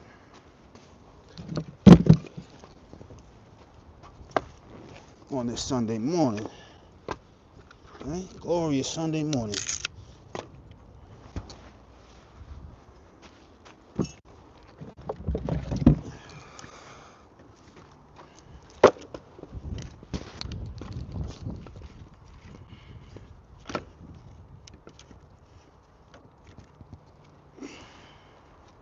Two more pieces. We'll be back to it. These are small pieces, that's why I'm stacking them in the front. So we're gonna go get some more of those longer pieces, or we're gonna get back to it. Let's go chop some more. Okay, and that's what we're doing. We're building a new core. Y'all see the first core that I made already, stacked all high, the PVC coated welded wire fencing right there. All right, you see the new one right there. See the new one I'm building, and we about maybe 1/4 of the way up. We definitely got more work to do, and then we got our PVC coated fencing right there. We still have plenty more, and I got another roll, and it's nothing to go order some more, but we have a lot of wood to get through, man. It's a daunting task for a lot of people, but I'm getting after it. We're gonna make some furniture with this, but for now, yeah, we're making cords of wood. Getting to it, baby. It's my cart right here. It's my baby. I put a lot of work with this thing, and I leave it outside. This is a good cart right here. It's an adult one. All right, let's go put in some more work here. Right next to my house. Y'all see it? All right, so let me set this camera up here properly. Right next to my house. All right. Let's go pick some more of this stuff up. I'm gonna bust up some more wood too. Okay? We got a lot of wood to bust up.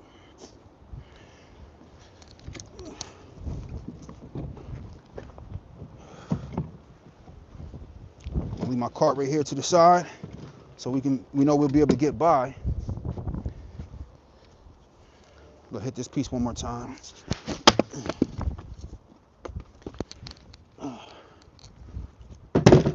Throw that right in the cart. Okay.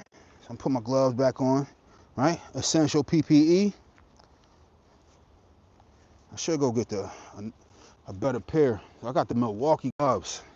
I like those. Sometimes they're just a bit much. I got the Milwaukee impact gloves. They real good for what I do during the day.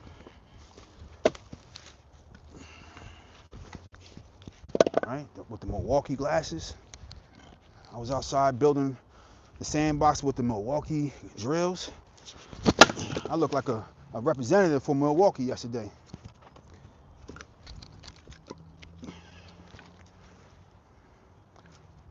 Toss that right in the cart. Okay, so we're gonna pick out another log here. Snatch up a few more rounds. We're gonna get after one.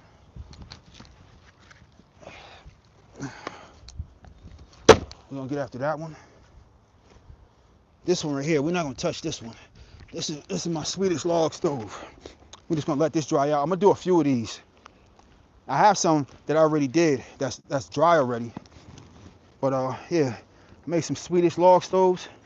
See the holes that I burrowed out with the auger. So I burrowed this out with the hand auger, and we're gonna cook with these.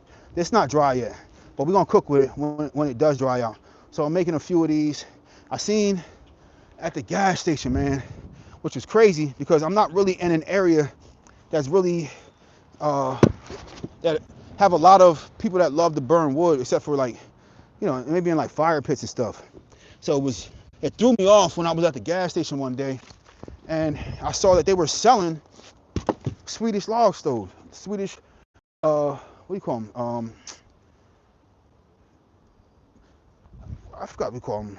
A rocket stove, Swedish rocket stove, they were calling it. And I was surprised to see that. And I'm like, all right, how much do y'all sell that for? And it was like $15 for that log. Like, what? Oh, you gotta be kidding. And I was like, man, I said to the gas attendant, I'm like, people really buy this? And he's like, yeah, they buy it. They had a little piece of rope like this stapled to it and 2 holes drilled in it. And they selling them for 15 bucks. So you're getting a piece of wood like this, staple a little piece of rope to it, staple, drill a hole right here, drill a hole right there, and selling it to people for 15 bucks. I'm like, oh, hell no. Oh, no. I'm getting after it. I'm like, people buying that? It's like, yeah, people buying it, man. We're almost out. Oh, no. It's like, nope. I got too much wood right here to not be trying to make some money. Jose, huh? No way. Gotta get after it. All right.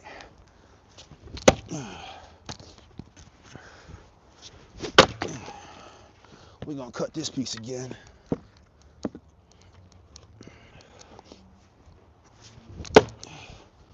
this is rested. This is oak, but it's rested wood. It rested for a week or two, a week and 2 days actually. And I'm not swinging super hard.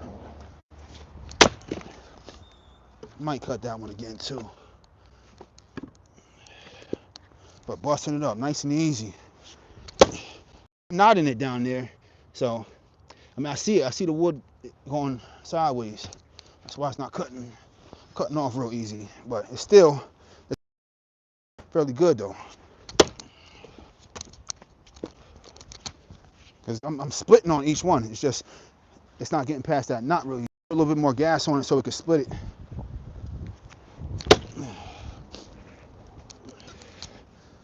All splits on every cut, just not going all the way through because of that knot.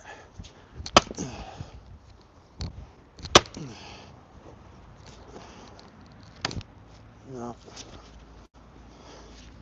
Damn knots, man. Y'all see the axe going through. It's that knot, man. It's the knot.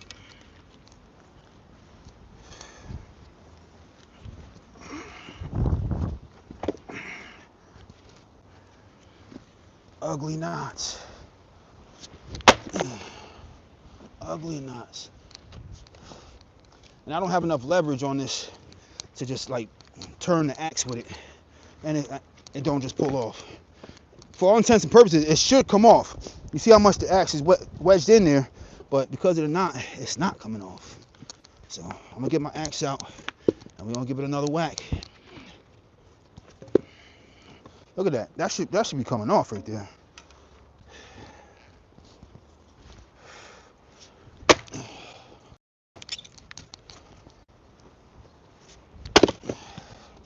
There we go. And this is that knot. You see it like sticking out right here? That knotty piece. I'm gonna see if I can chip it off by hitting it right there. I don't know how deep that knot runs.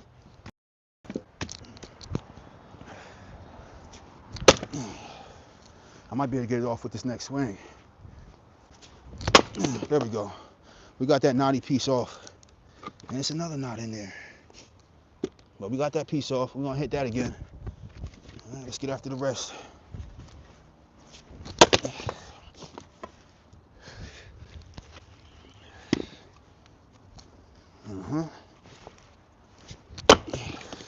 It's a good piece that came off. Good sized piece right there.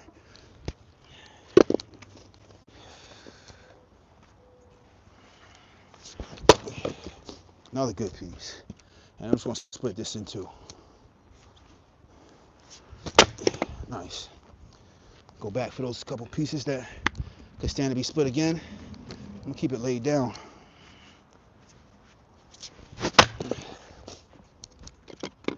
And this one. I'm gonna keep this laid down too.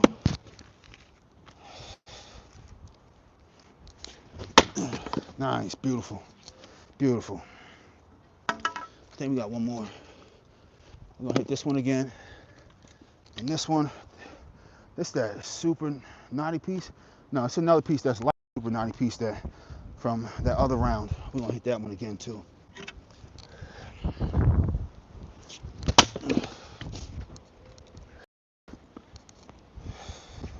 Line him up. Up. Good. Beautiful. We got this piece right here. This that knotty piece from the one we were just cutting. Man. Hit it from this side. Chip away at it.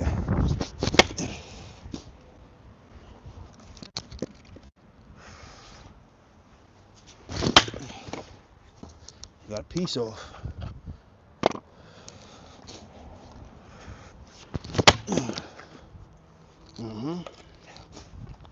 I mean, I don't have to cut this again. This is an awkward, ugly piece though, but it'll burn just fine. This is cool. I'll leave it. But let's get these pieces right here and start stacking our cart. We have enough to stack a cart.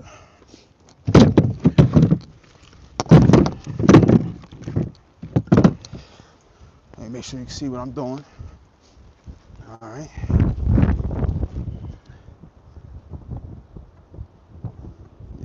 Let's stack this cart.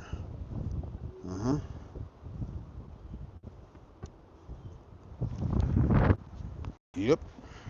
Work.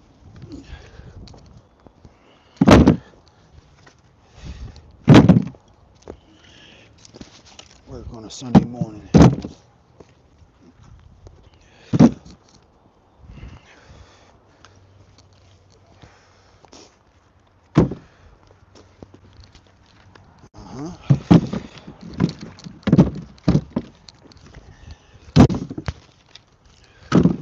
Getting after it.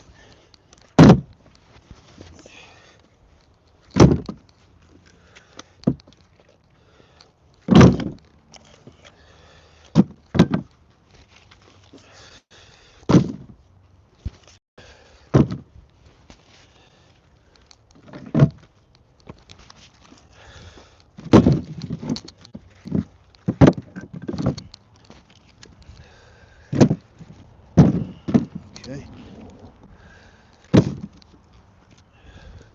You might be able to get most of this up right here.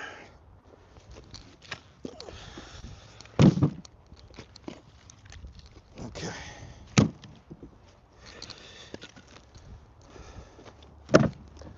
I don't want to stack it up too high because when I start pulling that cart, I start falling off to the sides and stuff. Yeah, we got most of this stuff up. That's good. Perfect amount for this loader here. Cool. Cool. All right. Now we're about to take the cart back. All right. See what we got going on. If y'all can see that cord back there, we about to pull this cart back there, drop another load down.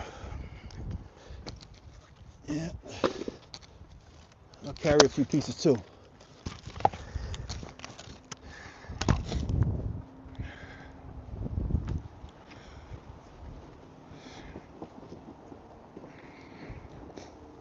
It's my Sunday chores right here.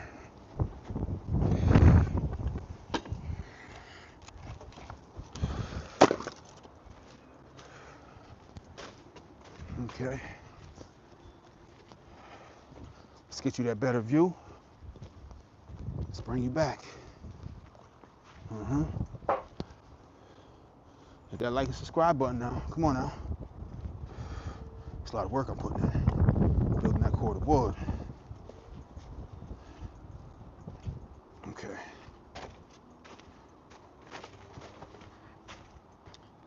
Ooh. Okay. Here we go. And we back.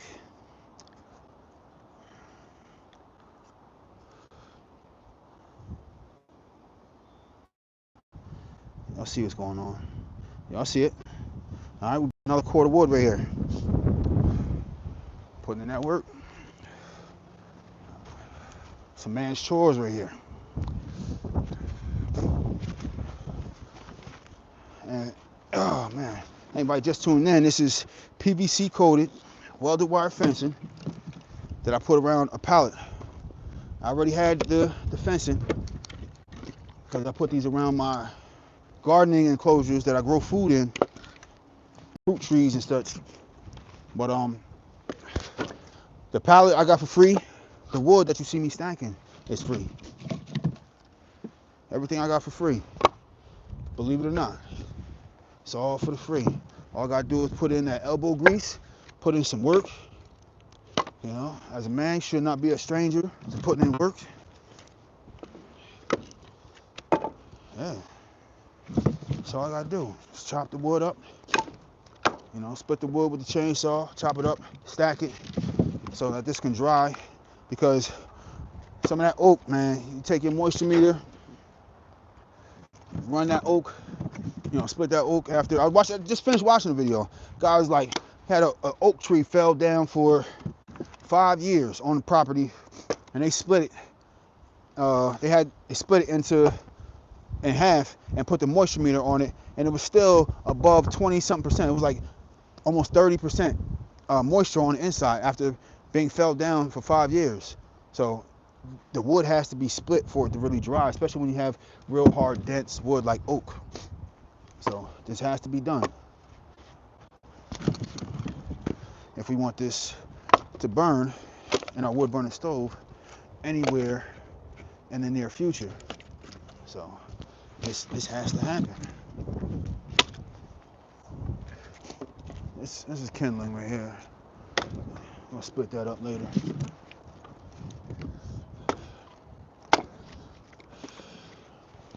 Stacking our stuff up like Legos. And really, you know, I looked at this, like when I saw the company that was getting rid of it, and they like, you know, they'll bring it over and I don't have to pay a dime for it. Instead of looking at it as work, I looked at this wood as currency. Like I'm getting free money because I would have had to spend money to get this wood. And I was going to get a wood burning stove regardless. So I looked at this wood like they're giving away free money. So that's my mindset of it. You know, with the right mindset, you know, one man's trash is another man's treasure, right? So they were getting, somebody wanted the trees out of their property and they paid to have it removed. The tree company was in turn going to pay to have to dump it after they removed the trees and cut it up and mulched it. I cut in and was like, you know, I gave more benefit to the tree company. I was like, yo, you don't have to spend the gas to mulch it, run your machines, put wear and tear on your machines. You don't have to drive that hour distance to go dump it, come back, fill it up again, go dump it, come back, fill it up again, and go dump it. And I say it like that because they had to do 3 trips to come and bring all this wood to my house.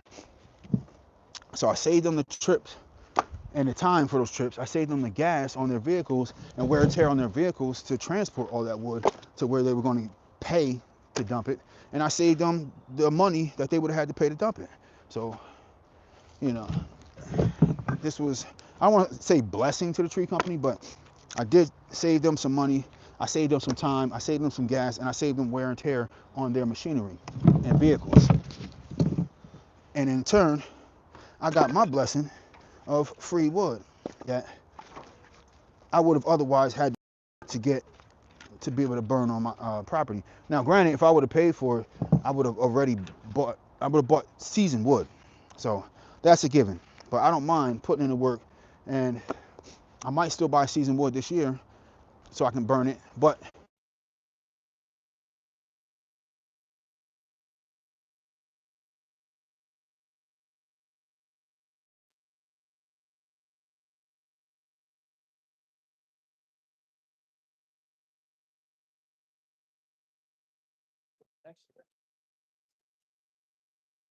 we go from there. Play it by ear, play the accordingly. Halfway stacked up, we put in that work. All right. My ex-girlfriend, for example, I don't know what he's talking about. I don't know what he's talking about. All right, I'm getting weird comments in here. Somebody talking about they got hit by a meteor. I don't know what he's talking about. His ex-girlfriend. I mean, he might have a relevant comment. I just don't understand the context. Because I said a lot.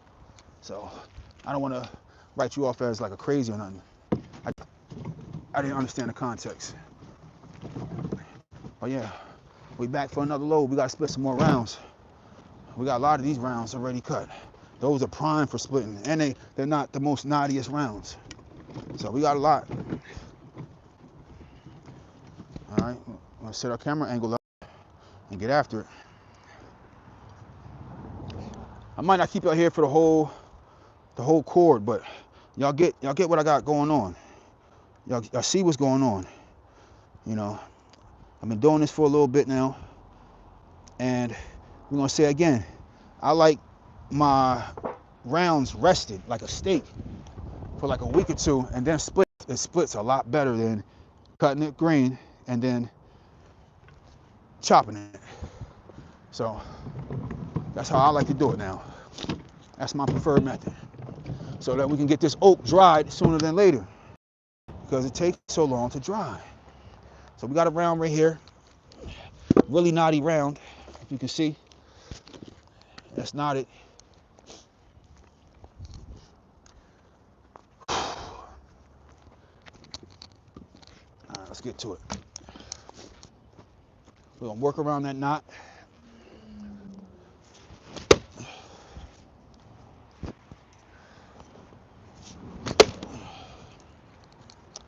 And I'm not going too hard at this. I just want to see how difficult I'm gonna have to really get after it. But it's split both times. I mean, a crack, not split. A crack both times. Yeah. Yeah, we got a piece off there. So I'm gonna hit that one more time. If this log falls off at any point in time, then I'll hit that one piece.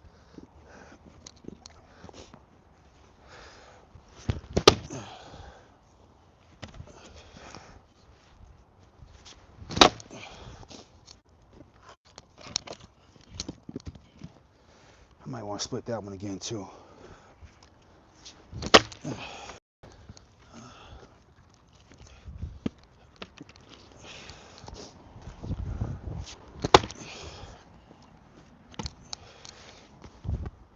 Yeah, it's gonna be a tough piece with all that knotting in there. Okay.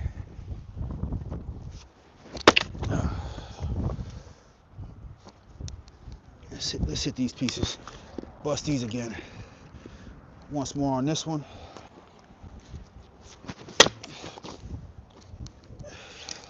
Once more on this one. We're gonna get after that knotty piece.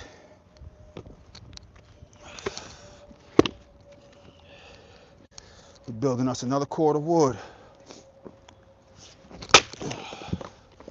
Okay. We're getting somewhere. We are getting somewhere. I'm gonna flip this to the other side. See what we can do. Probably hit this once, see what it does, and then I'm gonna lay it down. We don't have too much surface area.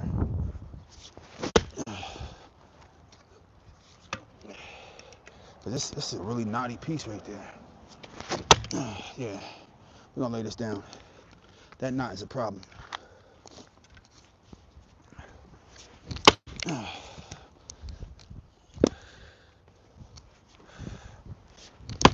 Yeah, I'm not playing with this piece.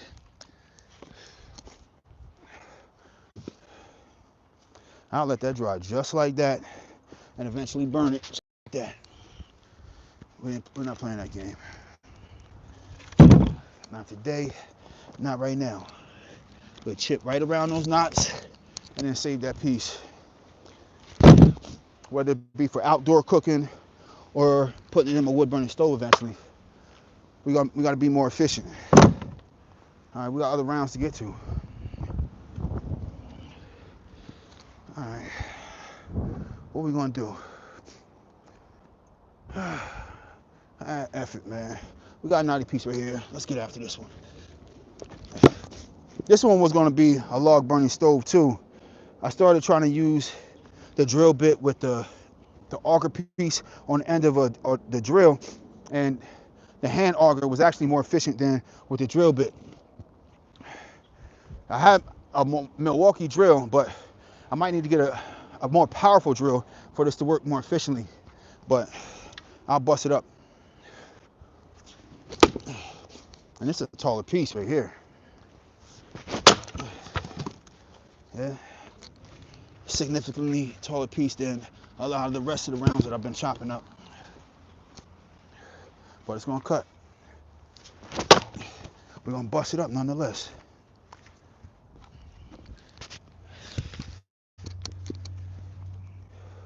We're gonna work around that knot.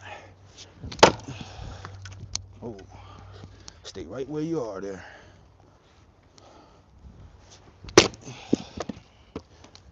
I'm gonna hit this piece again.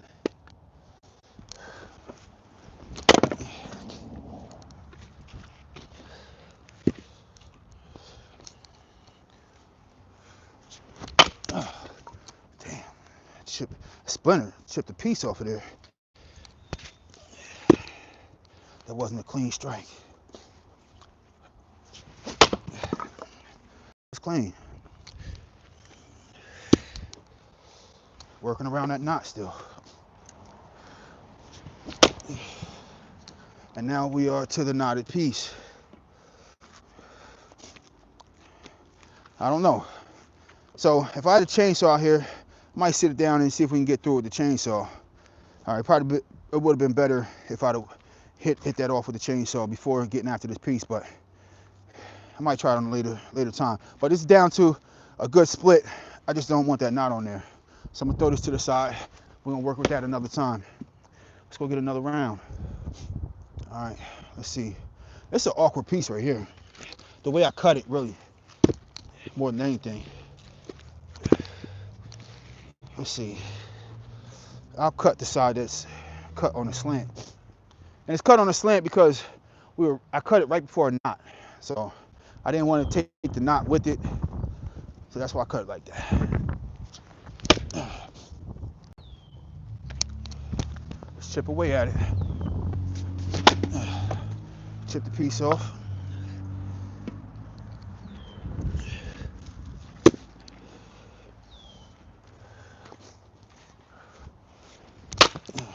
Cool. Cool.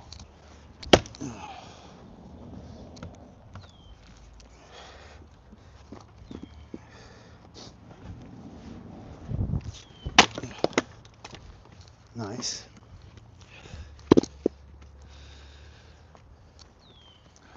Some knots in there too.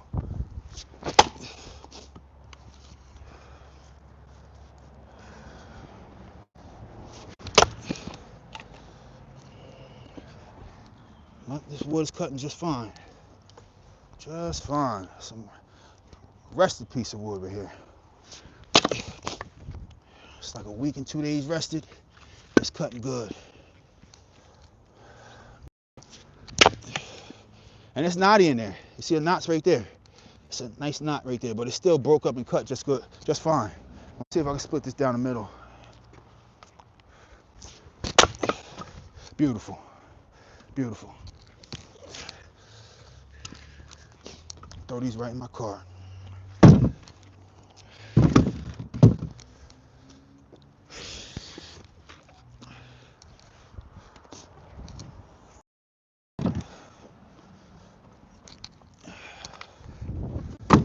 Then I'm gonna cut this piece one more time.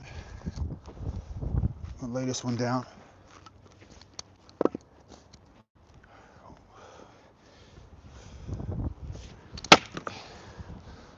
One more time. That wasn't an even piece. Beautiful.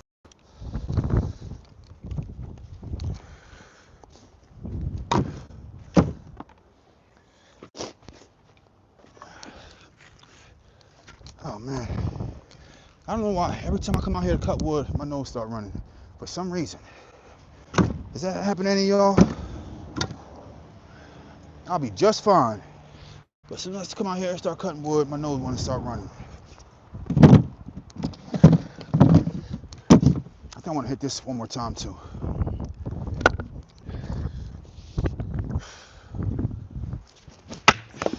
Nice.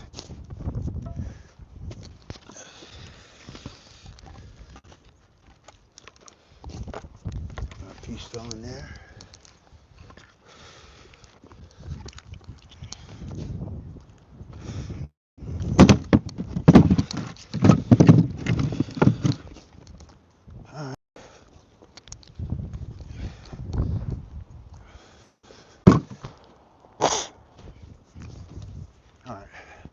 Let's go get some more of this wood that we got stacked up over here. All right. Let's see. Yep. Okay. Unsustainable. I mean, I'm not splitting too hard. I'm not going too hard with the splitting. I'm only going mainly about like 50%. So I'm gonna make my cord. So that's happening. We're making a whole this morning. Can't stay and watch, but I appreciate the hustle, and we'll check your other content out later. I appreciate that, man. Hit that subscribe button. I appreciate it. Wow, great work, my brother, for sure. All right, so let's pick up some of this other wood that we got right here. We're gonna fill this cart. No, for sure. I mean, you can say call it unsustainable, maybe, but it's not gonna be for lack of trying. I'm gonna come out here and get after it. Every day I come home from work, I'm busting up some wood. Whether I'm hitting it with the chainsaw, making some rounds on one day, Another day I'm coming out here putting in that work with that axe. So I'm out here on a Sunday, so I'm able to be out here longer than if this were me getting off of work today and then coming out here and I'm fighting against sunlight. And I'll work out here until I'm dead tired. You know, I got no problem putting in hard work. It's not gonna be for lack of putting in effort. I'm not a lazy bum. I'm not a lazy dude. I'll put in my full-time hours, put in my overtime, come home, and then do this until I damn near pass out. You know, go in the house, eat, take a shower. It's over for the night. You know, we got a couple pieces that we're gonna split some more. But I'm not a stranger to hard work. It's a man's duty. You know, this is gonna be heats my home, and I got this for free. So the least I can do is bust it up so that we can heat it. I mean, how else am I going to be able to heat my home if I don't split it?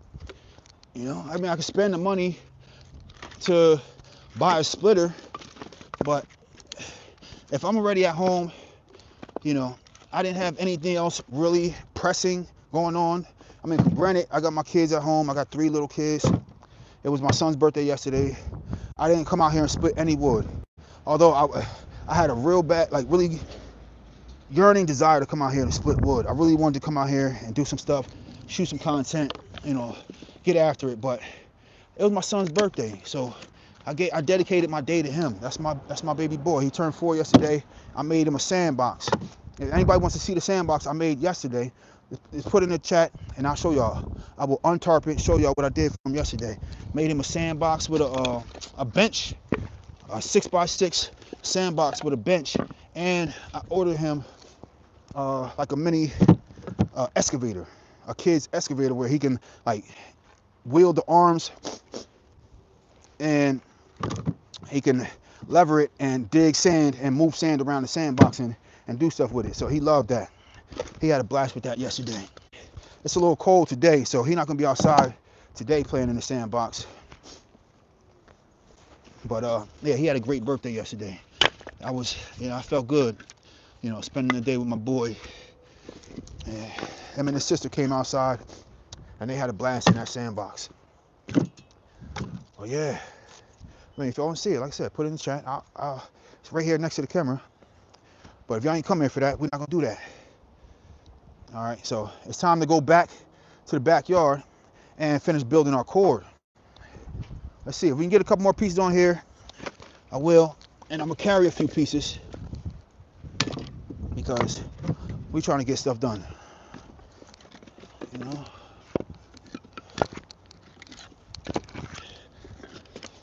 I'll take an armful, and we're gonna pull a cart. So I'm just turn the camera so y'all can see what we got going on. Oh, let's see. That's all I need. All I need to be. I'm easily gassed up. Gas me up fast. Just needed one person to say, "Let's see." It gas me up fast. You know, don't take no jet fuel or nothing. All right. So look, just so people don't say, "No, that's going to turn into the neighborhood litter box."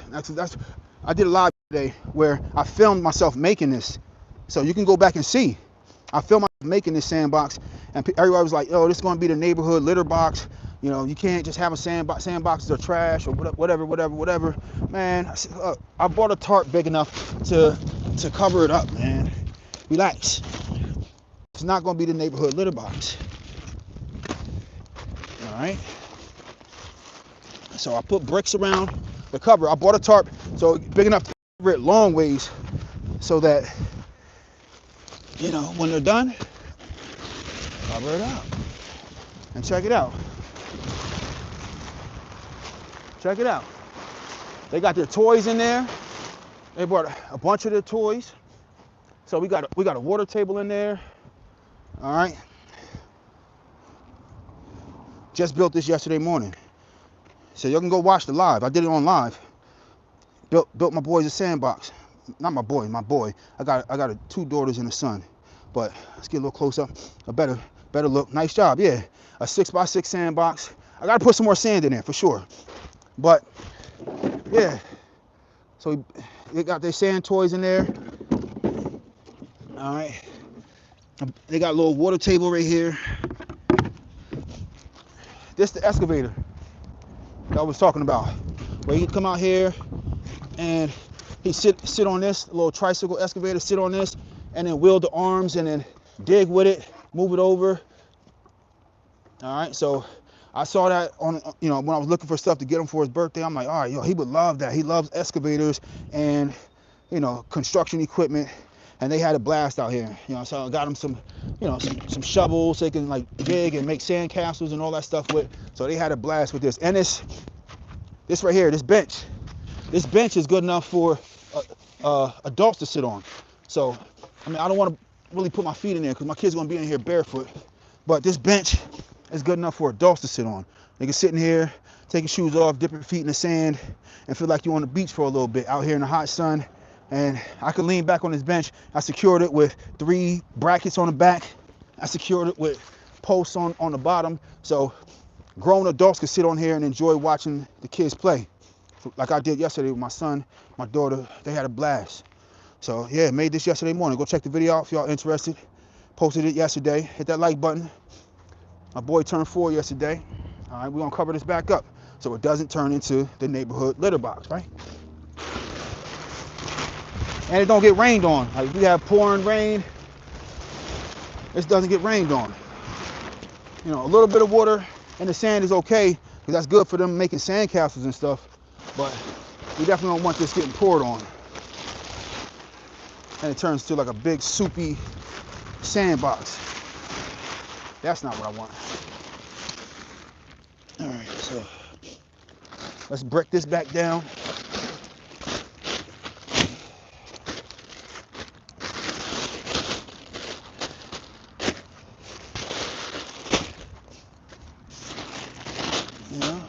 Had a good day yesterday.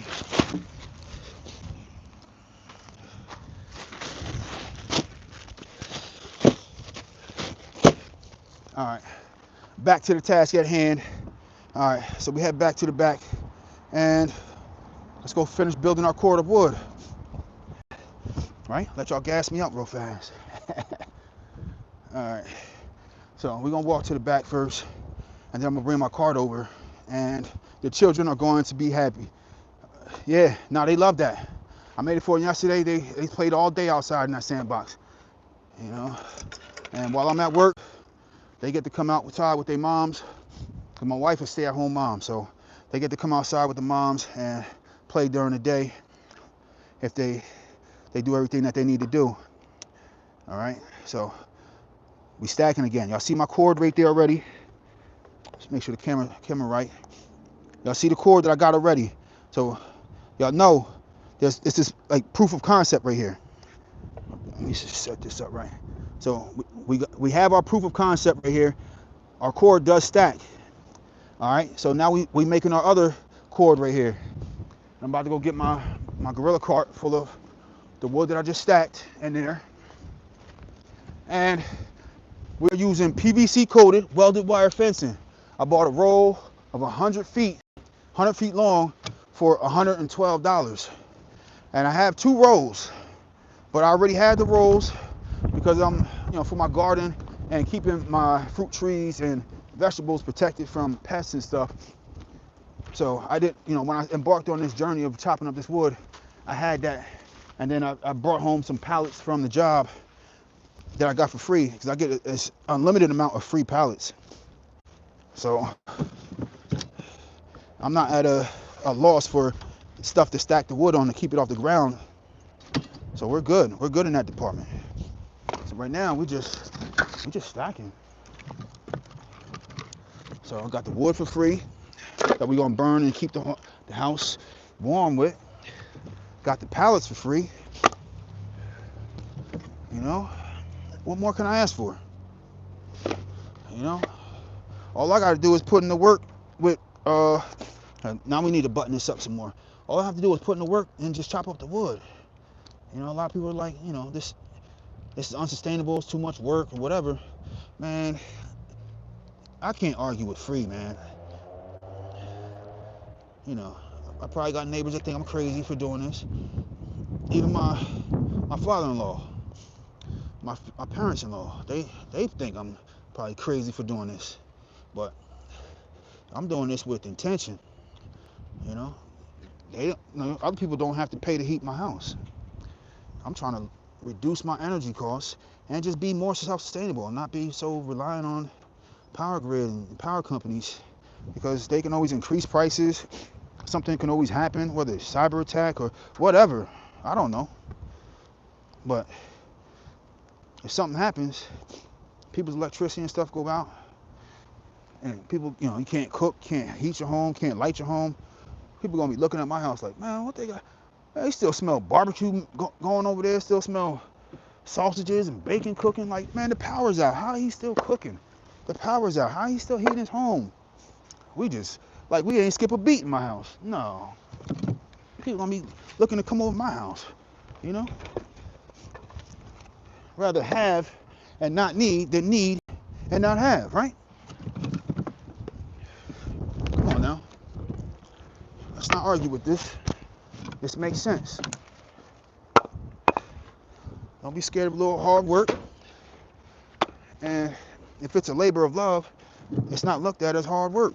I don't look at this as hard work.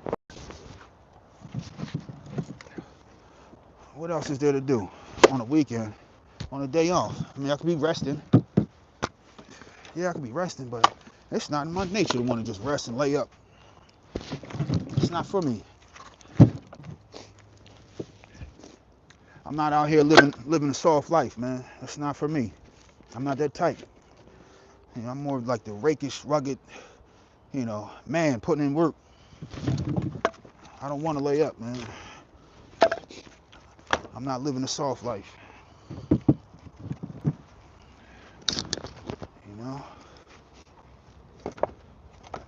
If you stay ready, you ain't got to get ready. I'm trying to stay ready.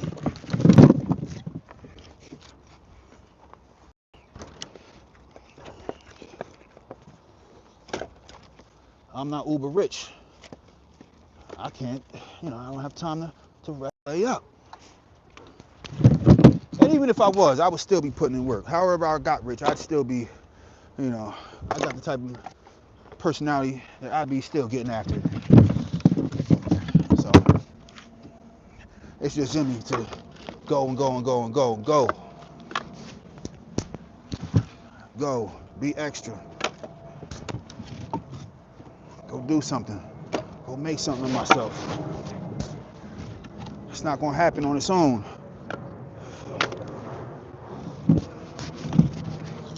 Life doesn't just reward the people that just sit there and just wait for it to happen, hope and pray. They say, what is it?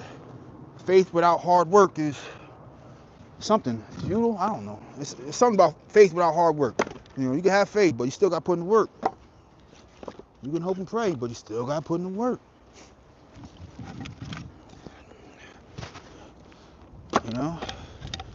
People talk about manifestation. You're trying to manifest something.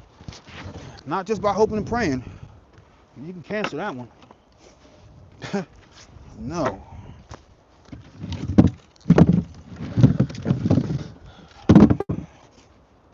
Hope and pray, but hope and pray with some elbow grease. How about that one?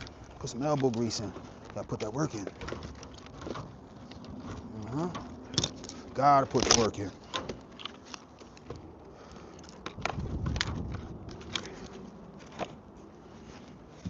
All right. Well, you see, we looking like something. We started from nothing. We started from an empty pallet, and I showed y'all. You watch me. Those that were there, watch me roll out the roll of PVC pipe, fencing, and saw me from the beginning. The first video where I made the first one, y'all see me make it, but I ain't stack it all the way to the top because it was getting dark. But nah, we making a whole cord right here. We got the time today. We have the time today, and we're actually getting somewhere. So it's starting to really materialize now. The hardest part is really like shaping out the bottom, wrapping the PVC coated fencing around this, and then trying to get it tight with one person. With two people, it's a lot easier, but I did it by myself. So you can all rewind and see how I did it. All right. All right. Where are you located? I'm in New Jersey. All right. Wow. Never seen a tricycle excavator. Yup. Check it out. They got it. I bought it. All right. Firewood is always going to sell. Okay. Love that. Love that. And you, Terrence, the bond. And you got my same name, man. You got the same name as me, man. I would love a wood stove. Yup. Me too. Same. Every man lays up at some point. People got to have breaks. I take breaks. You know, I take breaks when I go to sleep. Look, I make my jokes. You know, I'm not saying I don't rest, but I put in work, man. The time to put in work is when you're young and you have the energy, you have the youth, you have the health. You know, sitting there waiting and waiting, resting and laying up, man. Life is not just about laying up, man. And we could agree to disagree. We don't have to share viewpoints, but I rest when my body tells me to rest. But I'm trying to build, man. I'm trying to build. I'm trying to do stuff, and I'm doing what is right for me. What's right for me may not be right for you. So, let's just keep that in mind. Everything isn't for everybody. I feel good. I feel healthy. You know, I enjoy coming out here, chopping wood, cutting up wood, stacking wood. You know, this is what I like to do. All right. So, I'm not trying to say that this is what we should all be doing. It's not for everybody. All right. The human body follows Newton's law. If it's kept in motion, it will stay in motion. If you stop your body, will too. Yep. Love that comment, man. Greg Greener, love that comment. Greg Greener 800, love that comment, man. Appreciate that. Yeah. You know, I don't know if you ever hear about or have seen like an elderly person, or not elderly person, like the person that has a job their whole life, they're working, and then once they retire and they want to lay up, then they kick the bucket. You know, they might pass away because they lose their labor, something that they were always doing.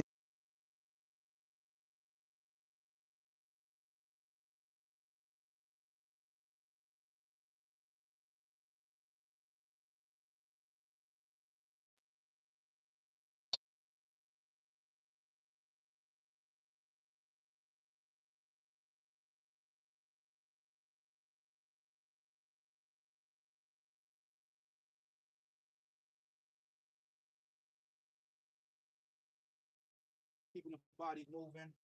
You know, I always push that. You feel better. You look better. You know, you have keep it moving. And we still got plenty more wood that we can stack in this gorilla cart here too.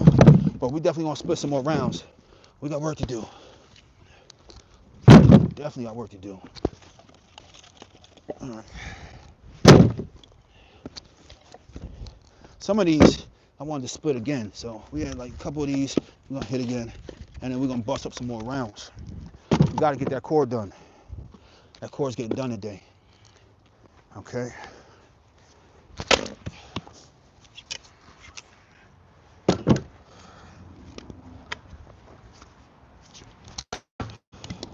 And what time is it, man? It's not even late yet. You know, I came out here in the morning. You know, bust up a lot of wood before I even hit the record button to film this. So this is this, and whether we were here talking about it or not.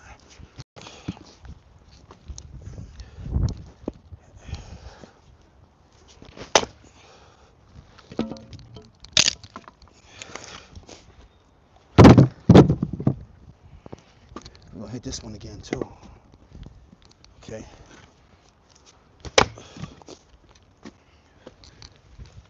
This one gotta get hit again.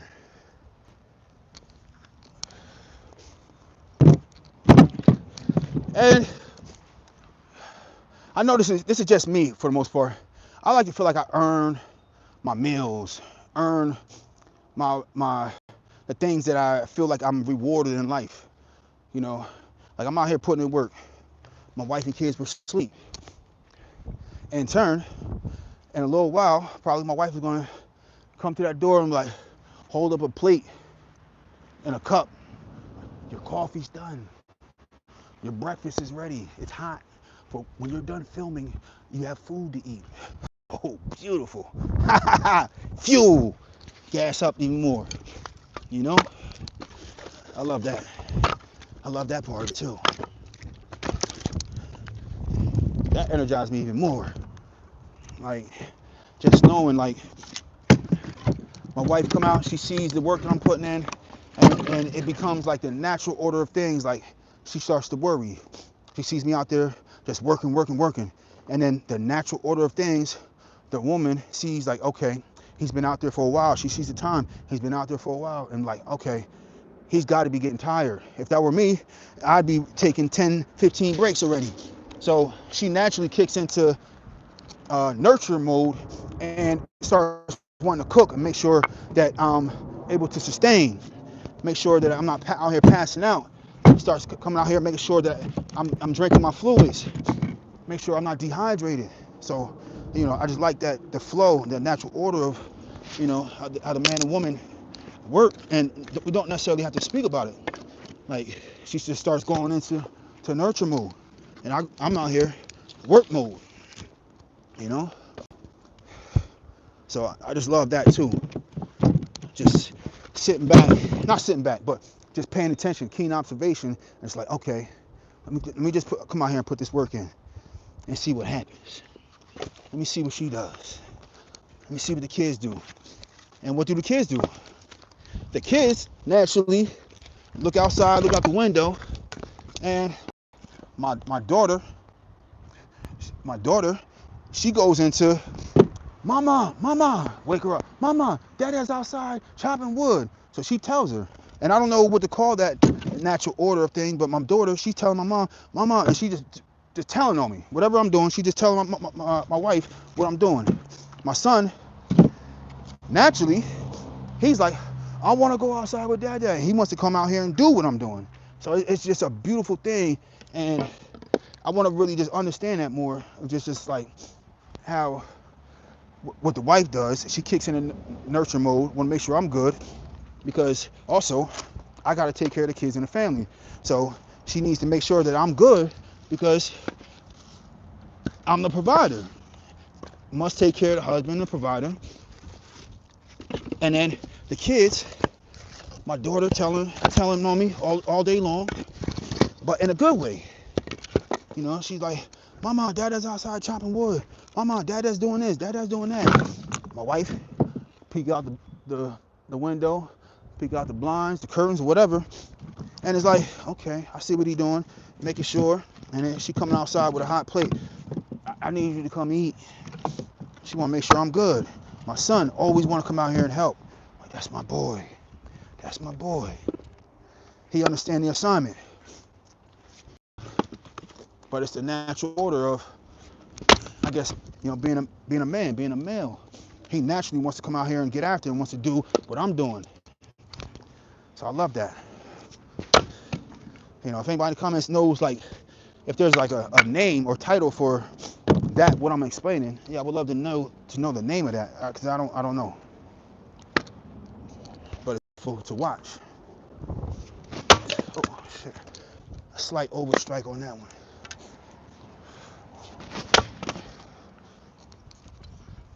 All right, this is good. But beautiful thing about this Fisker's axe, if you have like a slight overstrike, these are built tough. Built real tough. And if I was like swinging more than like a 40-50%, you know, that would rang off in my hands, and my hands would be going numb. So that's how you know I'm not swinging hard at all. These are light swings. But if that were a different type of axe, a wooden handle axe, that handle might have cracked off that one right there. So I do got the wooden handle axe like you see right here.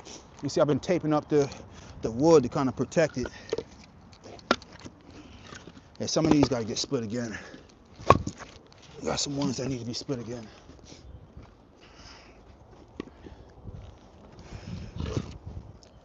This one's good.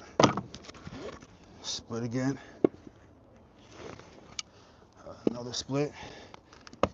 And this one needs another split. Let's see if anybody found a name for that in the comments. What we talking about? Okay. Whoa, a black dude splitting wood. Never seen that before. This is crazy. what are you talking about? Yeah, I mean, I'm no stranger, man. Hit that like and subscribe button, man. Cause I'm not your average black dude, man. I'm out here knife throwing, axe throwing, bow shooting, traditional bow, compound bow. I'm out here cooking outside, outdoor stoves, wood burning, breakfast cooking, frying catfish, frying, you know, whatever it is, man. We doing outdoor cooking and catch and cooks. So I know it's about to sound crazy, but I did catch and cook in my backyard. Squirrel, popped the squirrel, took him right down. He went down hard and fast. Took out a squirrel, skinned him right on camera, threw him on pizza. Yeah, let that resonate. Catch and cook, squirrel on pizza. Put a squirrel on pizza. The video's out. You can go back and look. I made a video on that one. I was outside spatchcocking chicken. So I put the chicken on a grill. Just a regular charcoal grill this time. Had the chicken on the grill. That was beautiful. Juicy chicken too. It came out beautiful. I had the chicken on the grill and saw a rabbit hopping around in the yard. And the rabbits and the groundhog stayed eating my vegetables because I grow my own food, grow my own vegetables, fruit trees and all that. And popped him, took him down, went down hard and fast. That's how I like to do it. Took him down and skinned him and spatchcocked him on the same time. The chicken wasn't even done. Spatchcocked the rabbit and had the rabbit on the grill with the chicken at the same time, and the rabbit finished faster than the chicken did. Ain't that something? Had the chicken on the grill already. Seen the rabbit, popped him, and catch and cook. So I done did both already, and I done popped the groundhog, but I didn't eat the groundhog. I ate the rabbit, I ate the squirrel.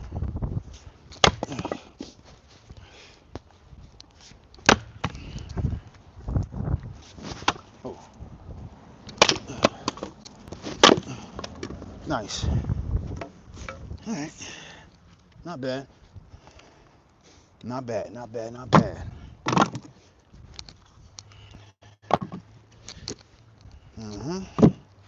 Just putting in a little work today. This is not crazy, man. This is not crazy work. Not to me. I mean, I can't speak for everybody. Not for me, man. This is not crazy work to me. I don't know where those other pieces fly. We got a few over here. I don't think this is a lot of work, man. I can go rest. I got the whole rest of the day to lay up and do whatever. I feel some raindrops now. I keep feeling raindrops, but that's why I came out here to get after it, because I'm like, if the wood's gonna be wet all day, no. Let me come out here, get after it, and then while it's raining and pouring, I can go handle some other things I can handle. Yeah. Yeah. Uh-huh. Man gotta put in that work. Get up and get after it. All right. So I'm gonna take some of these other smaller pieces. We got some gaps and stuff that we need to fill. So these little smaller like bricks right here, we're gonna take these and fill in some of those pockets that these bigger pieces just wouldn't go right. So we're gonna use these smaller pieces. Yeah, we need those too. Everything must go. Everything must go. All right. Now we're gonna go back. Let's fill up another load for our cord there. Let's take it back over. We're getting there. We stacked pretty high there. You see how stacked it is in relation to the other one. We don't have much more to go. We don't have a whole lot more to go. All right. We're almost there. But let's keep it going. We don't quit when we get close. I don't like that. You can't quit when you get close to the finish line. It's not what winners do. You know, this is wild. People work. You disrespectful now. Who said that? Mark B4V8B. Man, stop it, man. Stop what you're doing. I put in work, man. Don't judge a whole people by what certain individuals do. That's why they call it individuals, man. Each one teach one. Every man put in their own work. Every man has his own journey. Don't do that. So I put in work, man. Go look at my channel. I put in work. I do my thing. All right. No group is one way, man. Change your mindset. You're trying to be funny. Not here, man. I'm not that dude.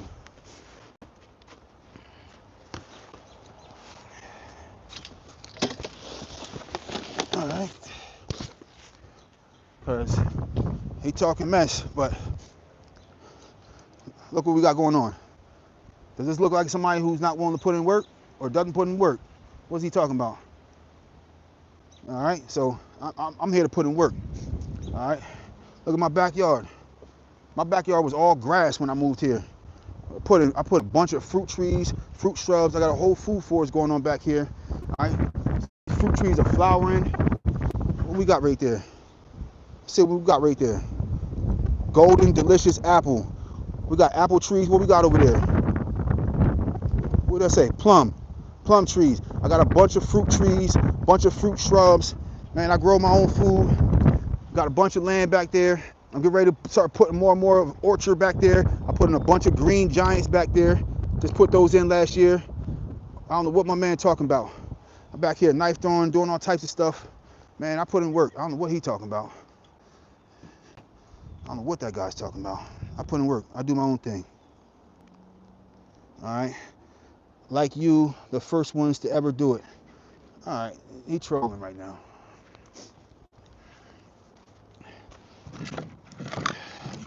All right. Back to the task at hand, man. We building our cord of wood. Free wood. All right. So I come out here and get after it every day, man. I put in my full hours, my overtime at the job, come home, and then out here busting up wood. Out here building stuff, building raised beds, garden beds and stuff like that. I don't build no raised beds no more because I grow directly in the ground now. I learned from years and years of growing in grow bags, pots, and just growing in different ways, different methods. I made some elevated raised beds like this high so I didn't have to be reaching down to the ground. It was easy to get to, but I think I outgrew those. I still have them, but I just don't grow in them anymore. You know, I'm willing to give them away. If somebody is in the New Jersey area and wants some real, like, higher elevated raised beds, they can come get them for free. I just don't use them anymore because I feel like I outgrew them. I learned so much more about soil health, soil quality, and it's starting to pour more. That rain is starting to come down.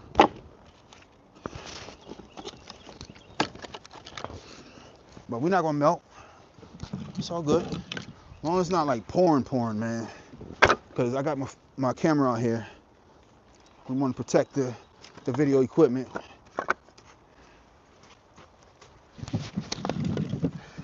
I got wires and stuff out here.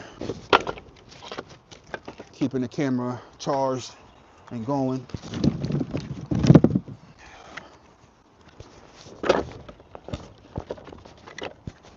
We're stacking. We're getting there. We are getting there.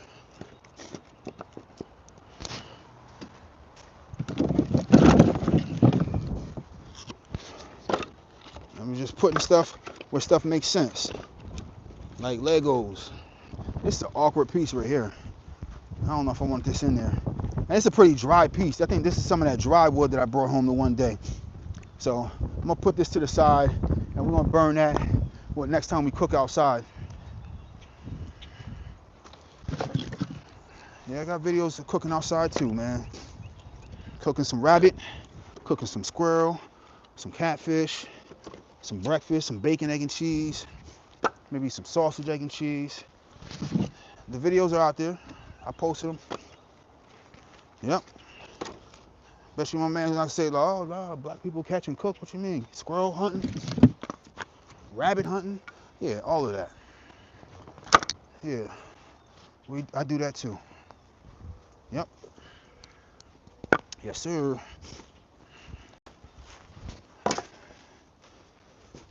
All right. Let's keep stacking. We got more. We gotta keep stacking. I'm trying to finish this quarter. Like the rain just keeps on. It's like starting, stopping, starting, stopping. All right, and we got to make sure we class this. So as we're getting higher and higher, I got to make sure these clasps get done. Just make sure this thing is buttoned up so it doesn't start to stretch out. All right, so I'm just gonna lock this in with the welded wire fencing wrapping around itself. Button this up, because when I start to hit these pieces right here, it's gonna expand it to where now I got to wrap it around what I put there versus clasping this and then just fitting things where they fit. So I don't want to stretch out the fencing. All right, clasp that, button it up like a sweater or something, man, like a cardigan.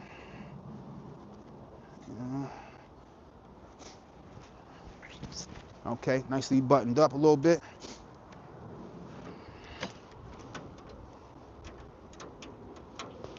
So clip that over there, and then we're gonna clip this right here just to keep it up out the way if we can, or fold it. I don't have much to clip with this because the way I cut it, so that we can lock it in and start the next fencing. All right, that's good enough. All right, now some of these smaller pieces I'm going to put more towards the front where we have less space. That's where I kept those smaller pieces for. We have these little pockets right here, and we want to fill those pockets. Wherever we have space, fill it. All right.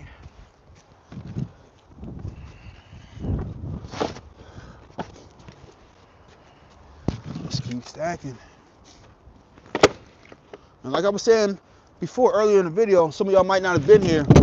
Like when I saw these tree companies felling these trees, all this hardwood, and they pay to get rid of it, and they were happy to offload it on me because they didn't have to spend the money to break it down and transport it and then pay to dump it. I look at this like currency. This was one person's trash. The people that paid to have these trees removed from their property, they wanted this stuff gone and out. They didn't want to look at it anymore. I wanted this stuff on my property. This is all I want to look at. Free firewood. Looking at wood that's like, okay, I know we're not going to go cold. I know we always have a means to cook. When I see this wood, I see security, not a nuisance. So, I mean, it's just about mindset and, how your lifestyle is set up, how your household is set up.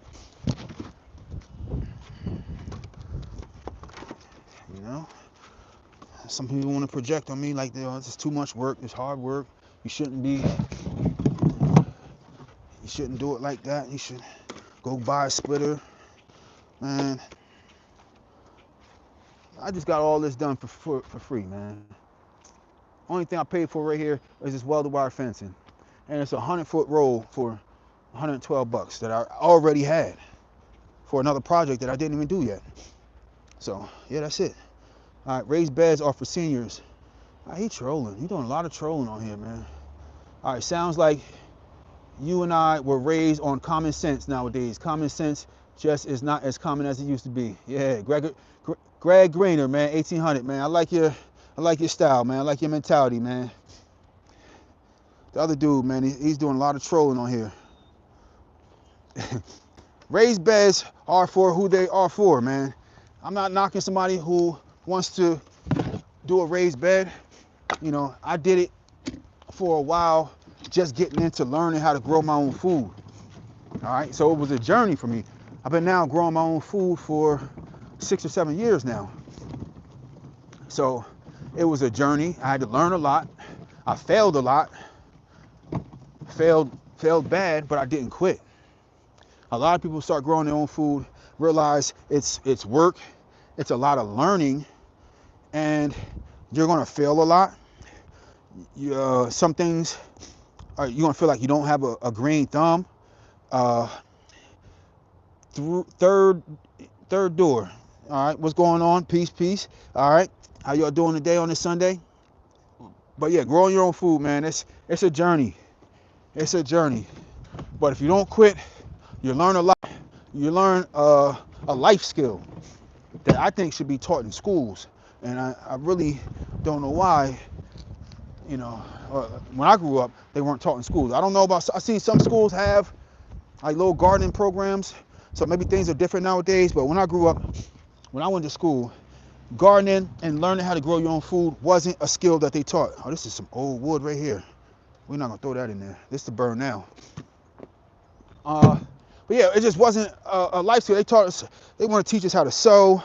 They had home ec class, but we did not have a class teaching us how to cook. I mean, not how to cook, I'm sorry, but how to grow our own food. They did not teach us how to grow our own food. And maybe, you know, there wasn't many people around to teach that class. It wasn't a required thing.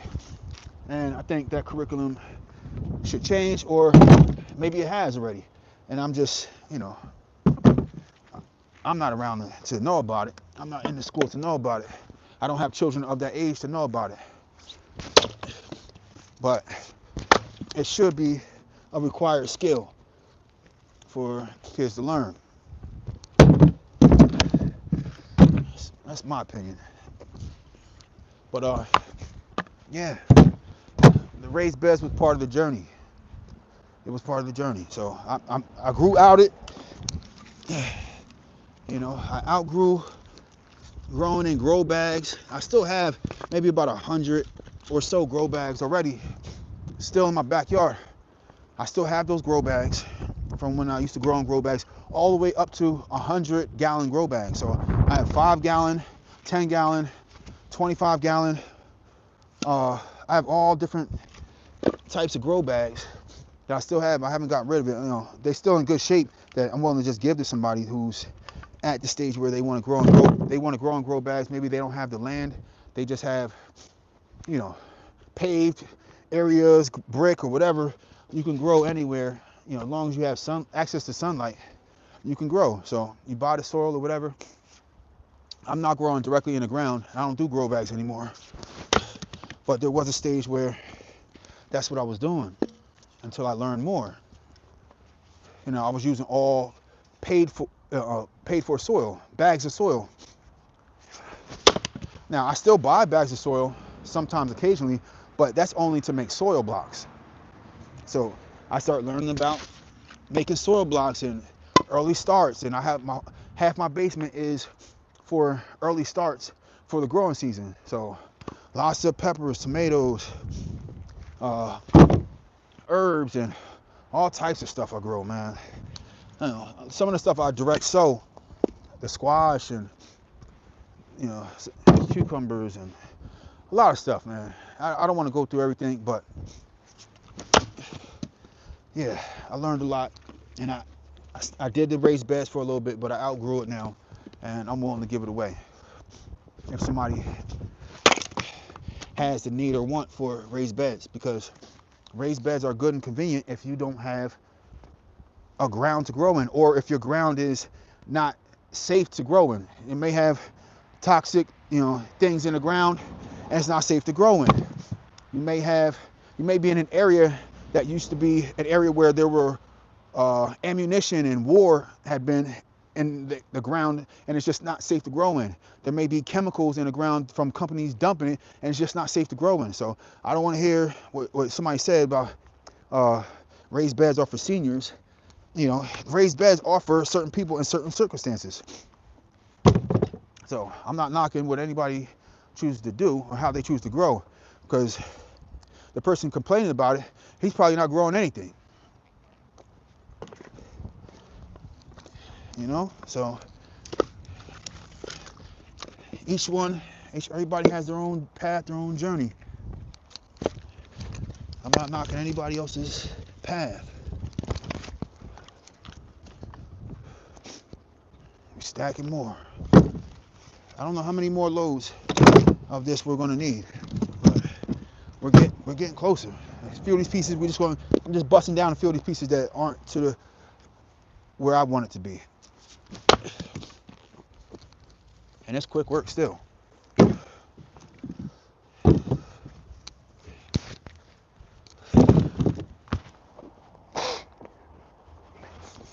Excuse me. All right. We got to snatch up some more rounds now. All right, we're going to bust up some more rounds. Let's see. We got one back here. We got a knotted round back here. We'll take it. All right, let's do it. Now we got a knot right here. I'm just gonna work around that. But we're gonna get after it.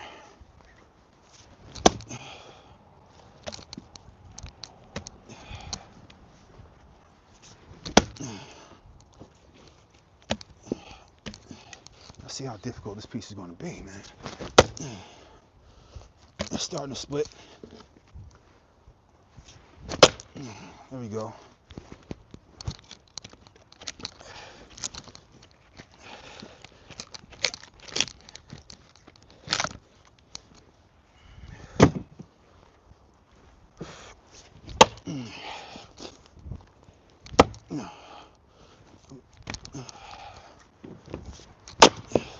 Nice.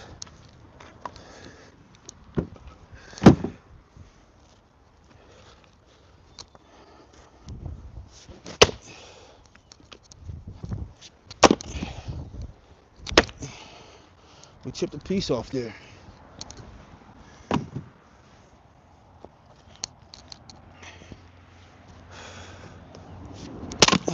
Nice.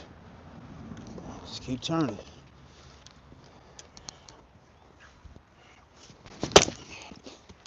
I might want to hit that one again. See if we can knock this knot off right there.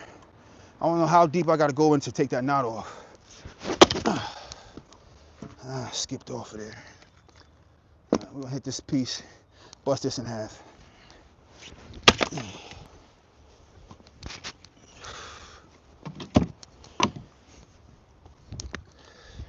It's a good piece right here.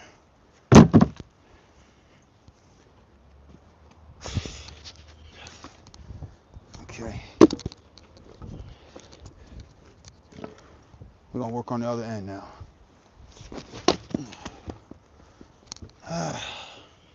I don't know if I like this piece, man. It's feeling real soft and dry, not dry rotted, but it's super soft and cushy on the inside. If I clean out some of that stuff, this will be a halfway decent piece, but we're gonna see how this piece shapes out when it dries. But a lot of this wood is just real soft on the inside. I see I might take a sharp blade or something, the axe, and just chip away. Because most of this is good wood, but the stuff that's on the inside is not so great. I just want to see. I mean, it's just one piece, so I don't need to go crazy. But yeah, we got some of this that's just not looking the best in here. A lot of that soft stuff in there. I don't know. But if I would like chip at it some more, I can get down to the real good wood in there, and the piece is worth saving. So, but this, and this is the wooden axe right here. I got right here, a lot sharper. That's the chopping axe. But yeah, most of that rotted stuff is coming out. So I'll save this piece. See how we're shaving at that? That's a pretty sharp axe right there. Yeah, it's good. It's a good piece. So now we starting to hit those light pieces right there, and now we're getting to the good wood. So I'm definitely not going to toss this piece, but yeah, I definitely want to clean out that soft rotted stuff right there. But yeah, let's get back to the regular scheduled programming. I'm going to let that piece sit out there. Let me get this out the way. All right. I don't even know if I want to keep messing with this piece because a lot of that is that soft stuff on the inside. So we're just going to toss this piece to the side. I'll let the sun dry that up a little bit. Let's snatch off a round over here. Let's snatch some rounds from our stack. It's a real good round right here. It's a beautiful round to cut at. Nice. Beautiful. Real good. It's a beautiful round to cut right here. And this is oak. It's oak hardwood. It's still green. But I let it rest for this round right here is probably been resting for maybe a week and a half. I let it rest, it's way easier to cut. Beautiful.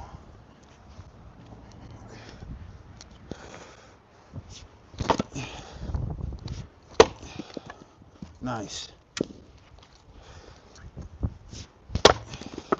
Look how easily and beautiful it's cutting. I'm not giving this really more than like 50%.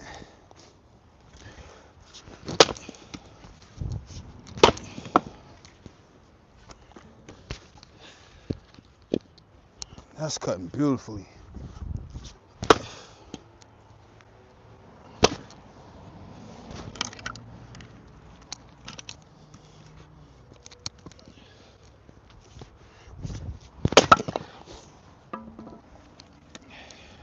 Some nice firewood right here. Some beautiful firewood. I might want to cut this one maybe one more time. I mean, it's a good round. No, I'll keep it. It's a nice burner right there.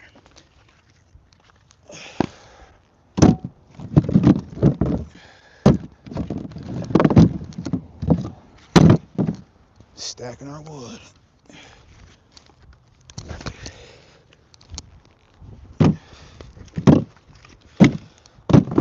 Beautiful.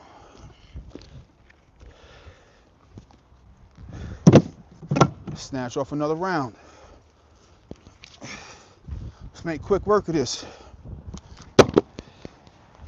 And this was cut maybe a week ago, and I can still see the moisture from the top a little bit. So maybe this one will be a little bit harder to cut, but just resting it, it really makes a difference, man. I didn't notice it until I started cutting a bunch of rounds and then not getting to it until a week later or so, and then noticing the difference in how easy it cuts. And I'm going to be doing that from now on.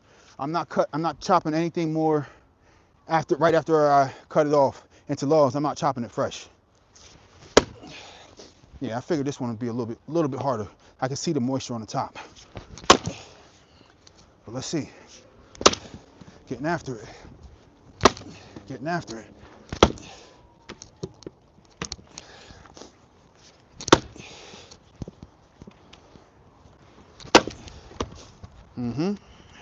It's still cutting good though.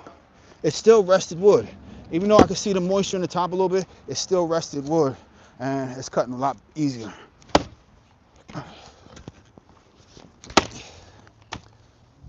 And like I said, I'm not putting a lot of effort into it. I still have the 8-pound maul right here that I haven't touched yet. We still have the maul. Haven't had need of it yet.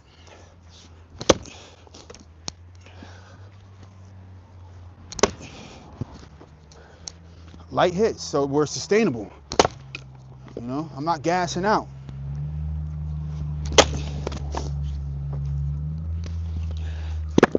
Just chipping away at wherever it makes sense to chip away at. That's all.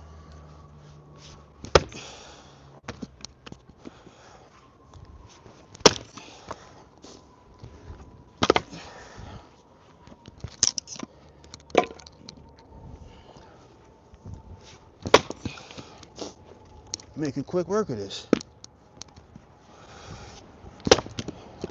Beautiful. Like, I can't really say that this is hard work, man. I can't.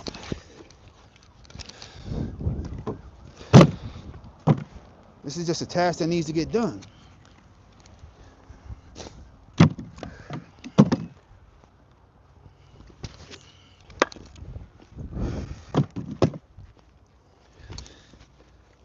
Okay.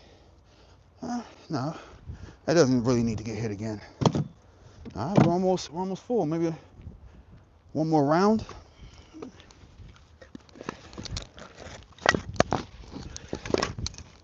I'll hit that one again.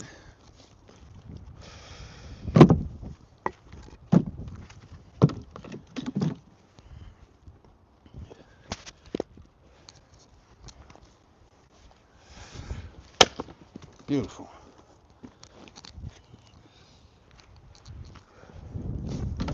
I'm thinking one more round just to top off this cart. Yeah, let's go for a bigger round.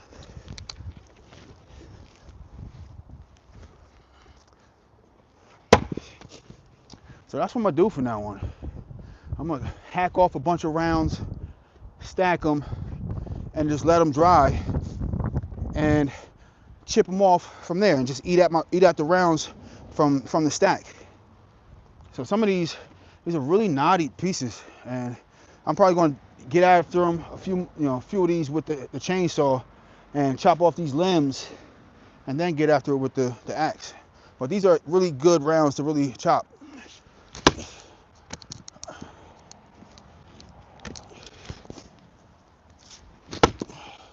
Gotta get a little closer to the side. There we go.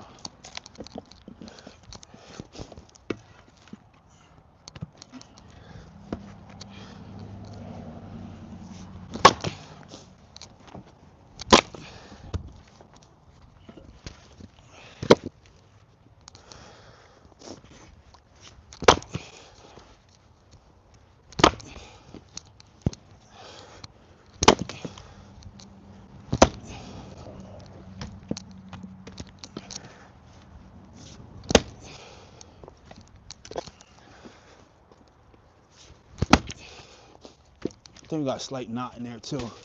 This is a little bit of a knotty piece on the side, so it's not going to split the easiest. But let me put a little bit more gas on that. There we go. But yeah, it's a knot on the side there.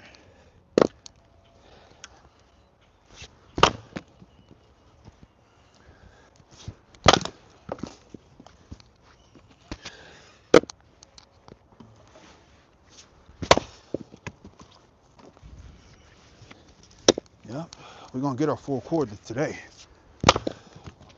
We're gonna make our full cord. We are going to do it.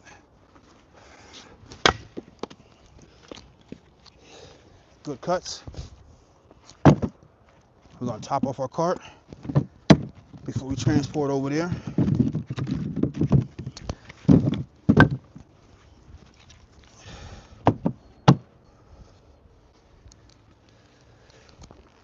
We're gonna hit this piece one more time.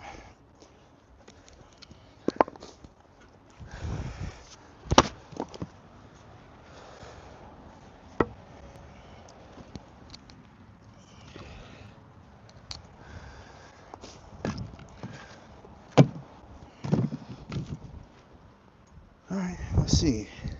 Let's finish busting up this piece. There's a knot on this one side, but we can still finish getting after this piece before we transport back there. And see how we're looking on our cord. Yep, absolutely a knot in there. Let's put a little bit more gas on it because we're gonna split it anyways. If it's been rested, a little bit more gas, it'll get right through that knot though. It'll bust through there. It has been busting through there, at least as of lately. Let's not speak so soon.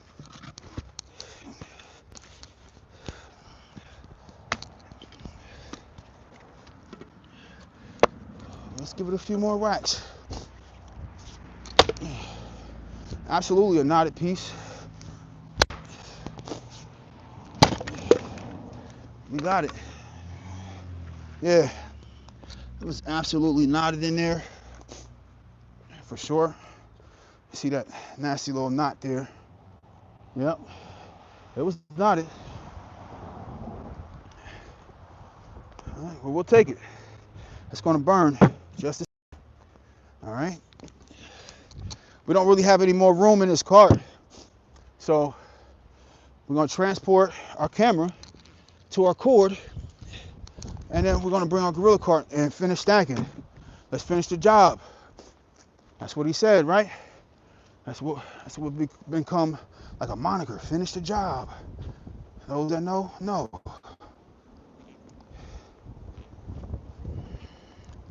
right. Using the Fisker's axe, I see. Yep. Those are by far the best axes for splitting wood and cutting down trees. Okay. All right. Piggy Theog. Yep. Appreciate the comment. All right. This guy needs way more likes and subscribe for sure. I appreciate the likes and subscribers. Hit it with your purse. Is that what you guys do Real men don't use a I don't know about that comment. Let's see. This guy, all right. This guy needs way more subscribers and likes. All right, try swinging overhand, not to the side, and bend your knees a little. Okay.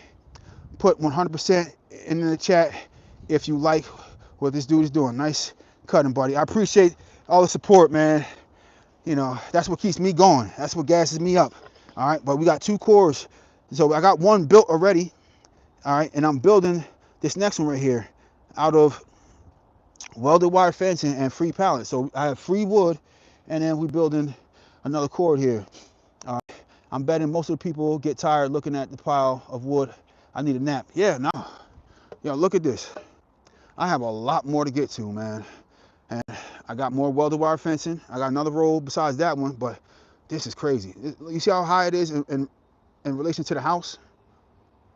That's nuts. And some of those rounds are 40 inches long. All right, it's 40 inches in width. All right, but yeah, let's get after it. So I'm gonna finish. Let's keep stacking and see how high we get. I mean, we're definitely gonna finish this full core today on this live. All right, we're just gonna see how many more rounds we need. We're getting close to the end. We're almost done. We got more done than not. And I'm just wheeling my gorilla cart here. And we're gonna keep stacking. All right. All right, let's get after it.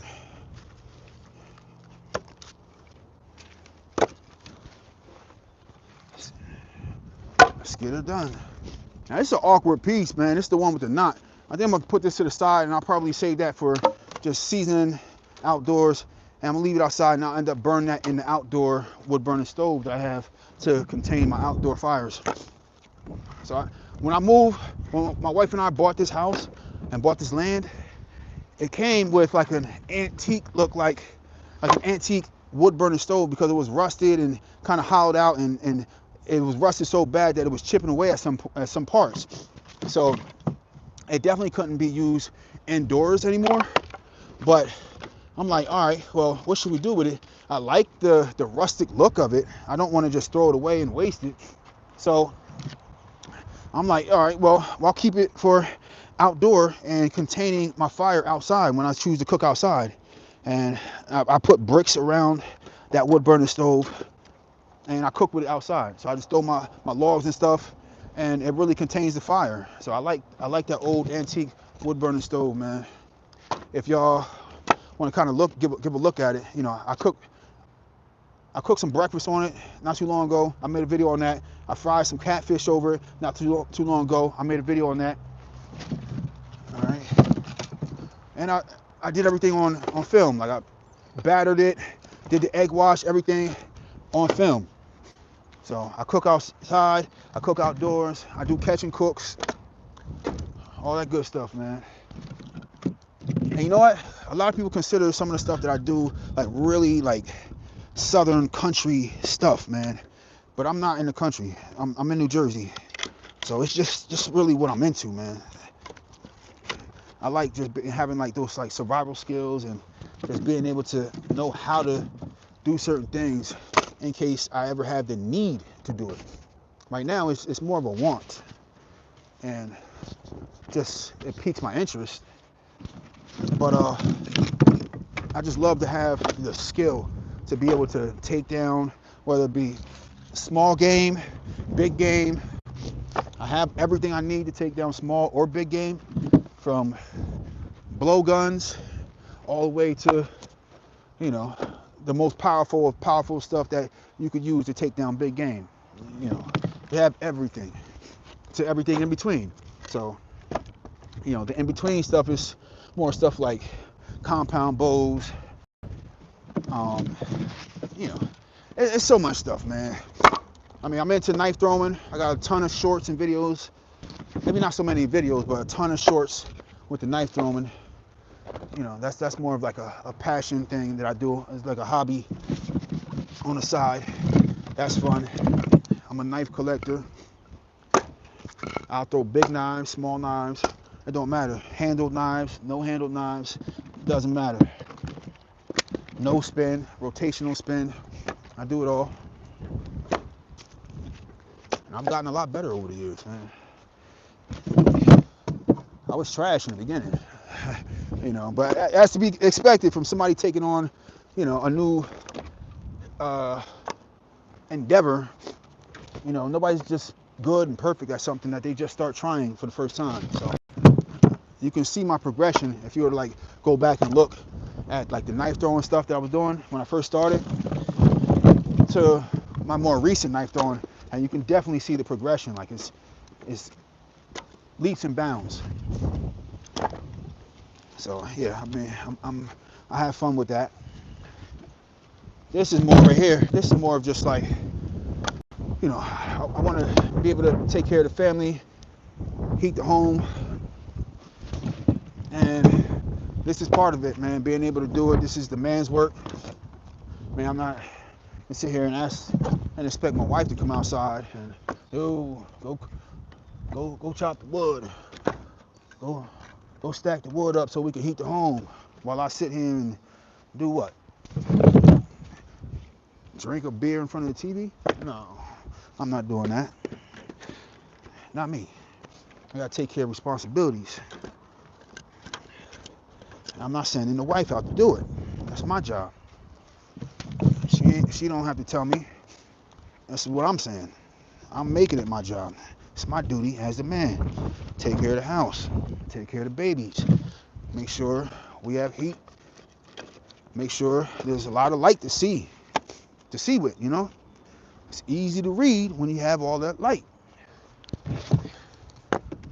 Gotta take care of responsibilities, man. So you can pass down that type of responsibility and instill that into the younger generation. I got a son that he wants to do everything that I do. Now, if I'm sitting around doing, you know, goofy stuff, he's gonna want to do goofy stuff. I'm gonna raise a whole clown, and I don't want to raise a clown. I want to raise a man. So that's what we're doing. All right, instilling responsibilities. My son, he wants to do everything that I do. So when I'm outside working, he wants to work. He sees me fixing something. He wants his own set of tools so he can fix stuff. He wants to use my tools, so I get him his own toy tools. And he just wants to be involved and just fix stuff and do stuff. And he's so enamored by construction and construction equipment. And I love that. So yeah, I just want to keep that going. And you can see we're almost done. We got like another load, maybe two, and then we're finished. But we're gonna make quicker work just taking the rounds off the side over there. All right, what are we talking about? What are we saying? What's he making? I'm making a cord of wood for firewood. Let's see, breakfast on a grill. Yeah, breakfast on a grill. I don't know. I think my wife making breakfast this morning. Oh, it's way past breakfast time. Man, I think I missed breakfast. It's already 1:12 where I'm at. It's already 1:12 p.m. I missed breakfast. But whatever I eat is going to be breakfast for me. So it's all good. She see me out here working. Sometimes she come out and bring food, but sometimes she knows, you know, if I'm doing a video, I don't want to be like disturbed on video because I don't want to ruin the experience for anybody watching. So sometimes she'll leave me. She knows I'll get to my food when I'm done. But we're almost done. We're almost there. All right, we got a few more. We're going to take off a few more rounds, bust it down, and we're going to finish our cord. We're almost there. Finish strong, finish the job. I keep repeating that, you know, because that's been like a thing. Been seeing it a lot on the news. Finish your job. There's one round. How many rounds we going to do? I'm thinking maybe like 10 more rounds to fill the rest. Not even, no, maybe like 8. But let's get it. All right. I can still see the wetness at the top. We can still see the moisture in the log. But we want to chip away at it. This is one of the more recent logs that are just stacked on top, so it hasn't been sitting as long, but it's still more rested than if I would have just cut some logs off fresh. Might need to put a little bit more gas on it. I've been only going like 50%. And axe placement makes a difference. There we go. So once we chop off that first piece, you know, hitting that next piece and where to go makes it a lot easier.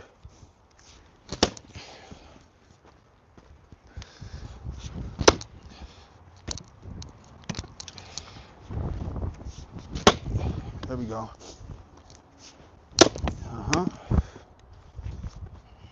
Making quick work of this.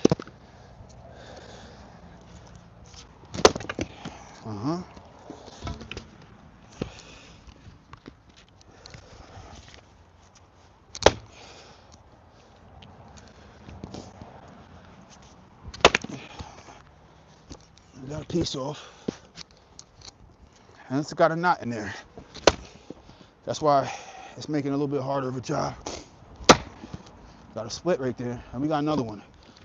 It split two ways. Sheesh. That wasn't a bad hit.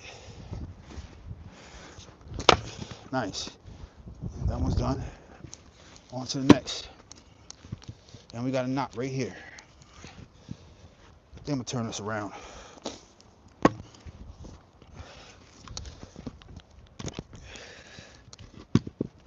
Oh, it's a nasty side right here. This is one of those pieces from when they split the tree and how they cut it to fell it. Yeah, I don't like. I like cutting these off with the chainsaw, but we're gonna see how it splits though.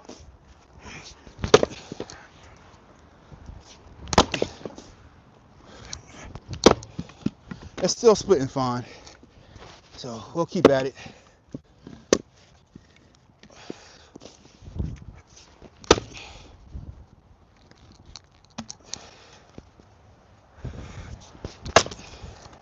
Yeah, you see that knot right there?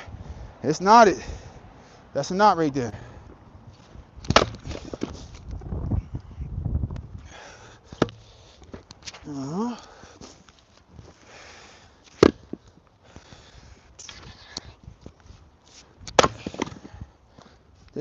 This one has to get hit again.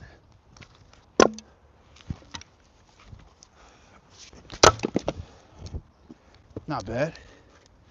Decent pieces to burn with.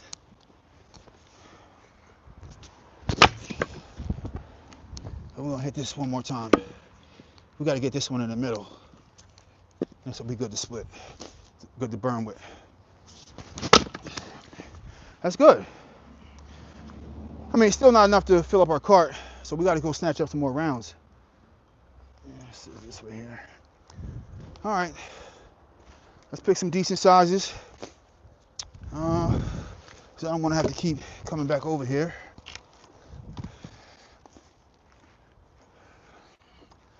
Got this one, moderate size round. See if we can get one of these bigger rounds right here.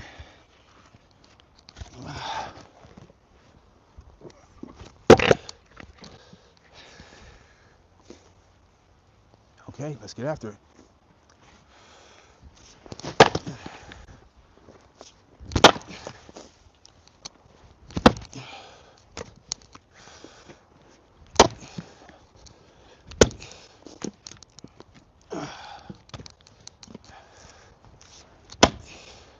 It's cracked.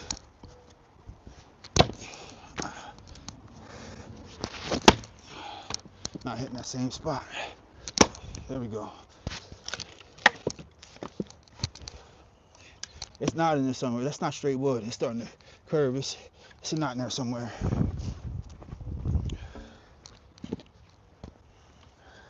And it's starting to drizzle again.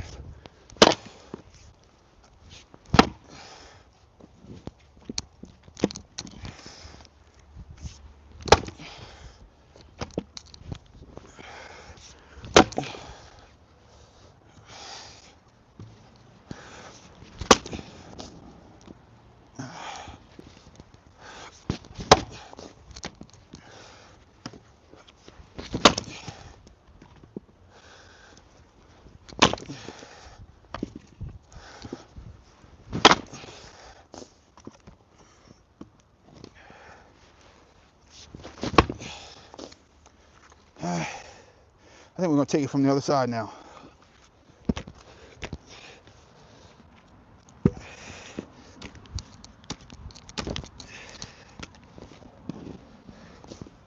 I'm gonna go from this end now. And I can see where some of that knotting is.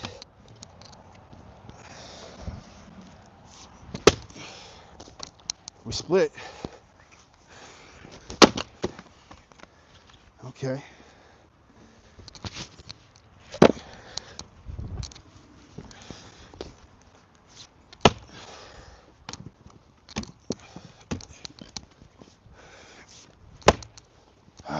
Yeah.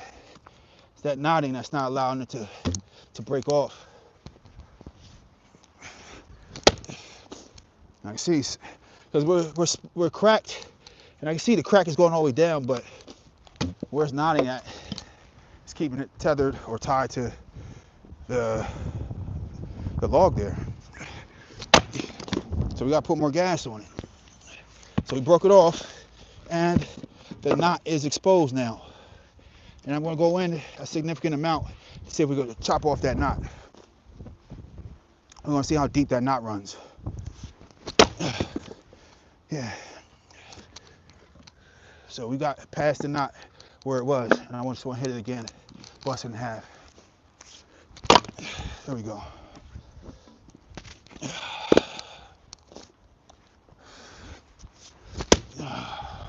More knotting.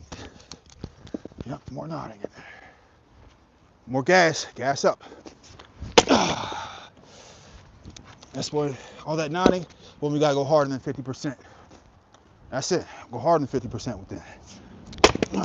Play no games with it. So we tighten up, show them what we made of. You know, I've been playing with it because I don't want to go too hard at the wood. It's going to keep getting stuck in the bottom piece. But when I got that 90 piece and you want to act crazy, you want to act like you don't want to split, that's when we got to show it who's boss. It ain't these rounds. That's when we got to show it who's boss. Master the wood. Don't let the wood master you. Stack it in the cart now.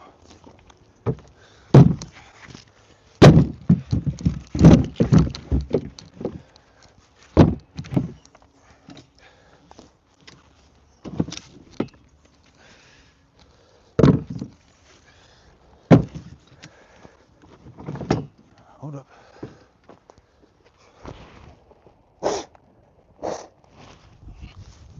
We got some pieces that flew to the side. They flying everywhere. I don't mind it. It's coming apart. It's doing what it's supposed to do. I'm applying force. And, you know, two things can't occupy the same space at one time. So one of them has to get out the way. Either the axe is not going to make it through, or the wood has to go, has to split. It cannot occupy the same space at the same time.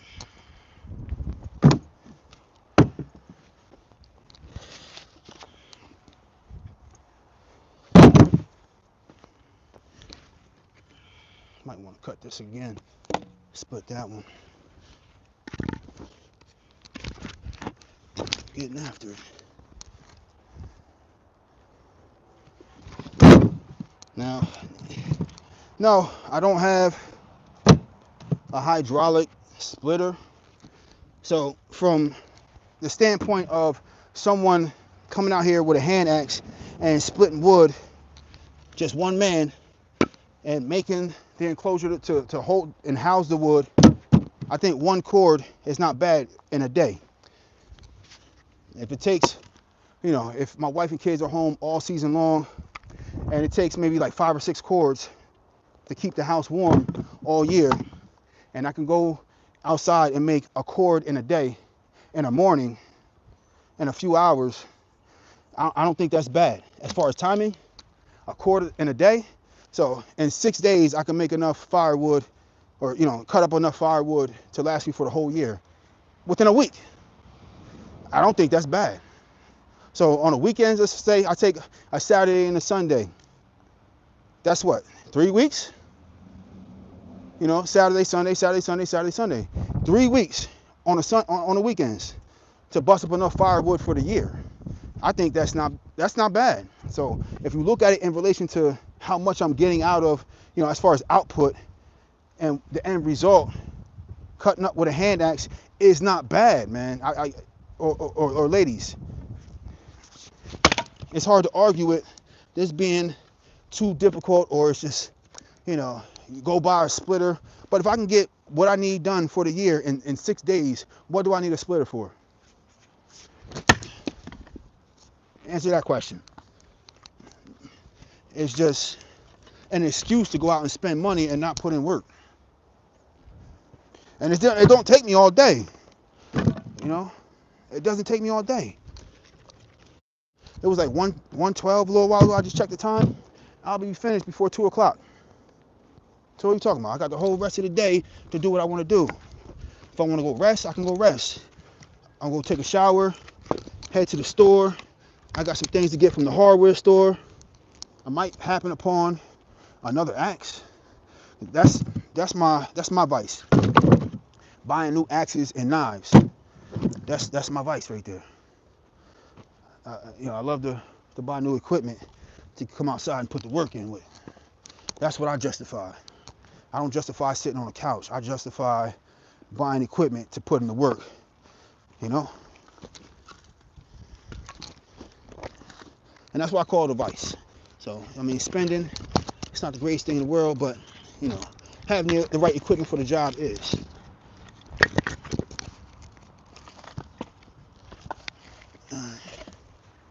So we are almost stacked. We need another round or two to finish stacking this cart right here. But we're almost done. We're going to be done before 2 o'clock. That's happening. Even if we got to gas up a little more, put some more pep in my step, put in a little bit more elbow grease, and get through the stuff that we need to get through. Unless I'm losing track of time and we're almost at 2 o'clock now. I don't think we are. Oh, it's 1:26. We got a half hour to get through this. We're going to get through it. Dude's a unit. Whoever chops like this shouldn't chop like that. Chop like what?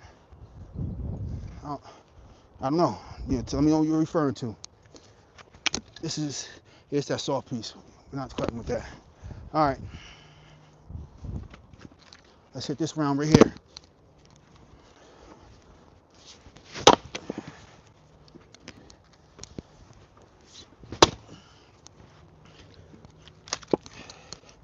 Shouldn't chop like what? Let me know your channel so we can watch the correct way to chop. All right? So I'll go over there and tune in and subscribe. Let me know your channel and show me the correct way to chop.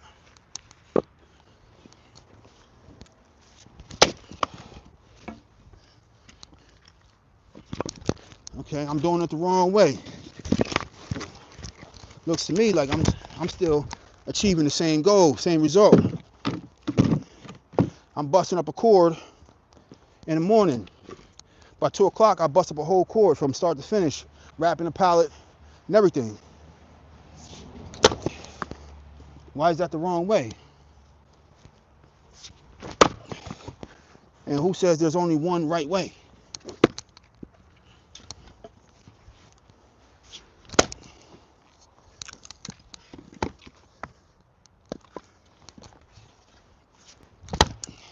There's a knot in there. I don't know. We can. This piece will suffice, but it's definitely a knot right here. We don't want to waste time with that knot. We're trying to get done by 2 o'clock.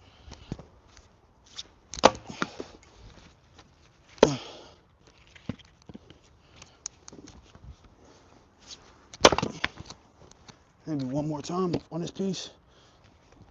A center cut. Here we go.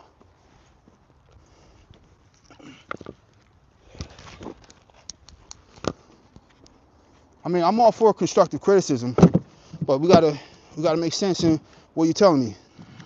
You tell me I'm doing something wrong, you gotta be able to justify how, why, not just you're doing it wrong. All right.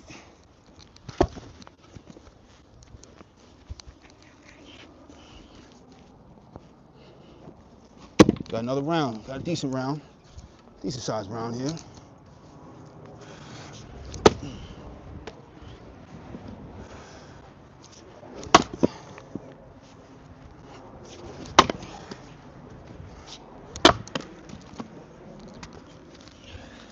Why is this the wrong way, my man?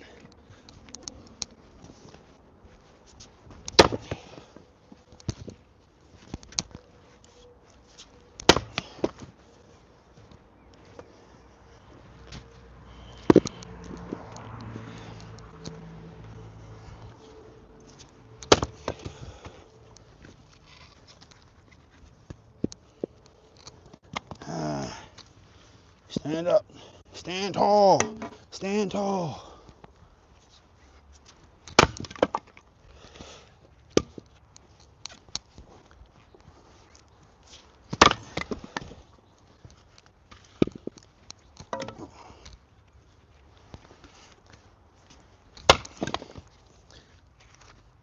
Might want to hit this one more time. If I can get it to stand up.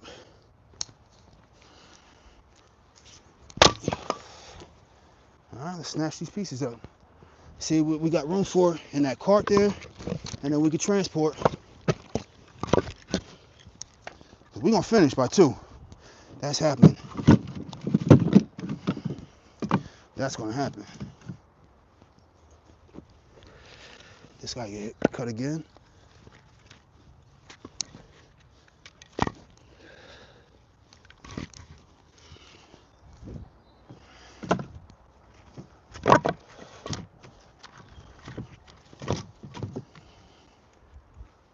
All right, let's hit this piece and we're ready to go. We're off. One more time. It's a good axe, man. I can't complain. I cannot complain. That Fiskars X27 is like that. It's really, that's a good buy. I think I spent maybe like 60, 70 bucks on it, maybe. But that's a good buy, man. I'm gonna hold some in my hand, hold the bundle in my hand, and we're gonna transport this cart. Then I'm gonna come back for the camera, give you that better angle, and you see where I'm at with this cord. Okay? Because we're almost done. Stacking this full cord this morning.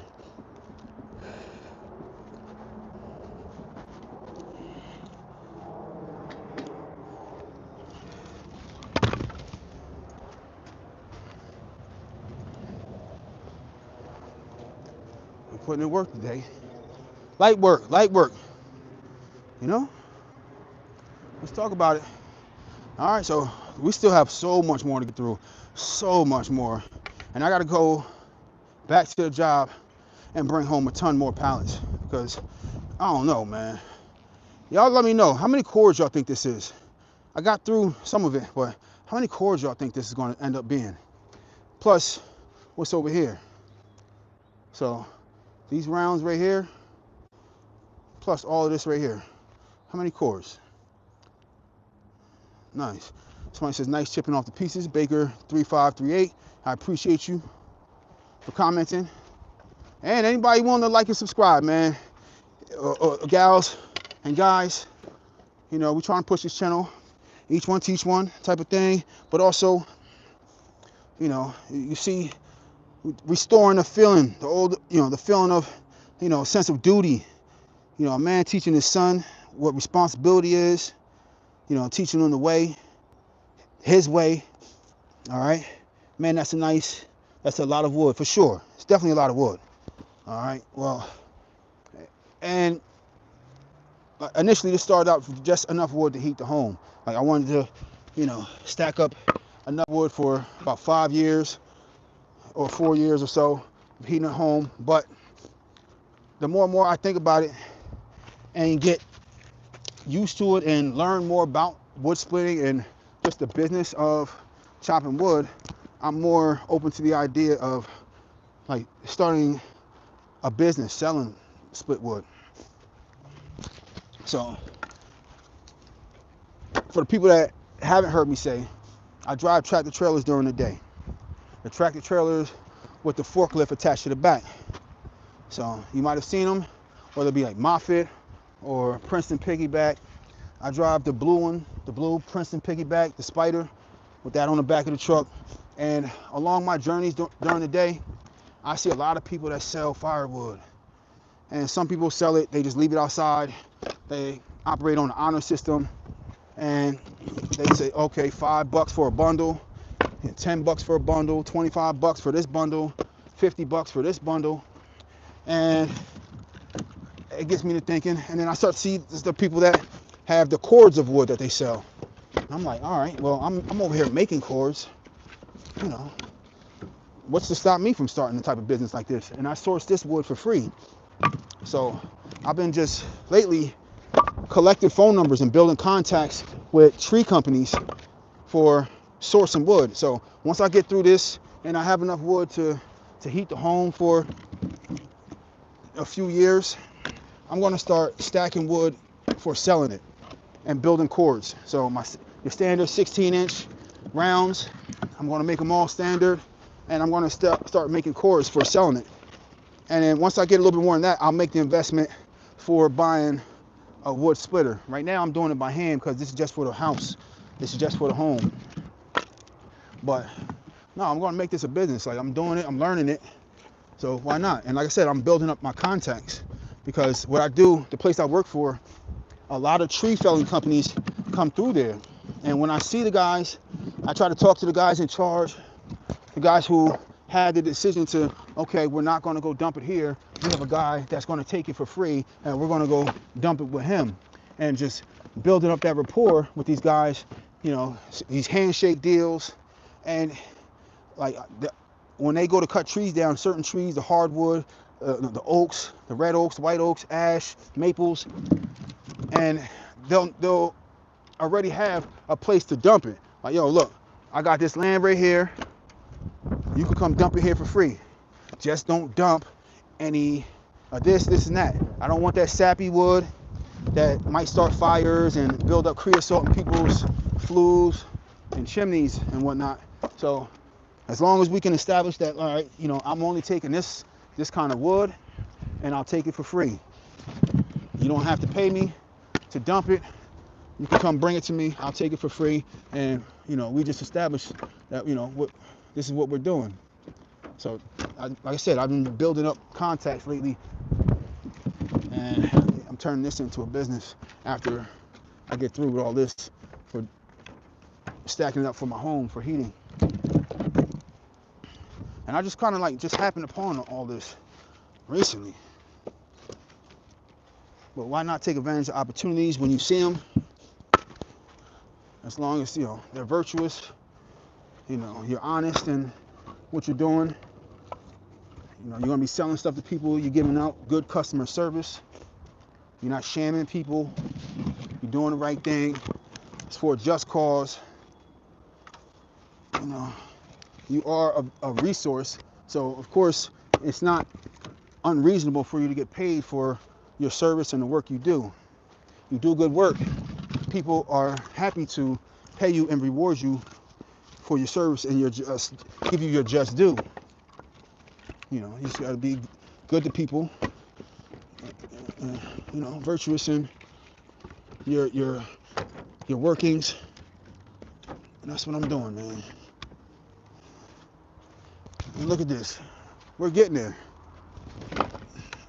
I started this cord right here from start to finish a few hours ago at the start of this live. Started with a fresh pallet, not a piece of wood on here, and look where we're at now.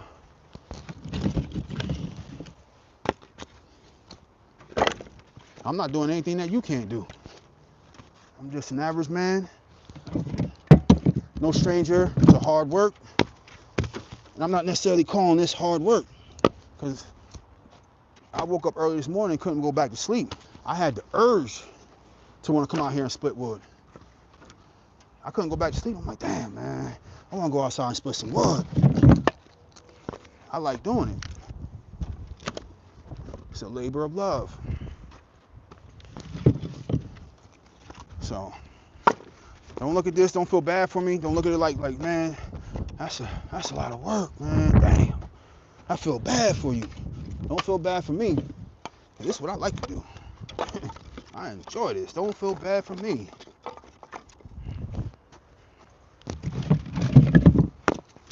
You know, champion this.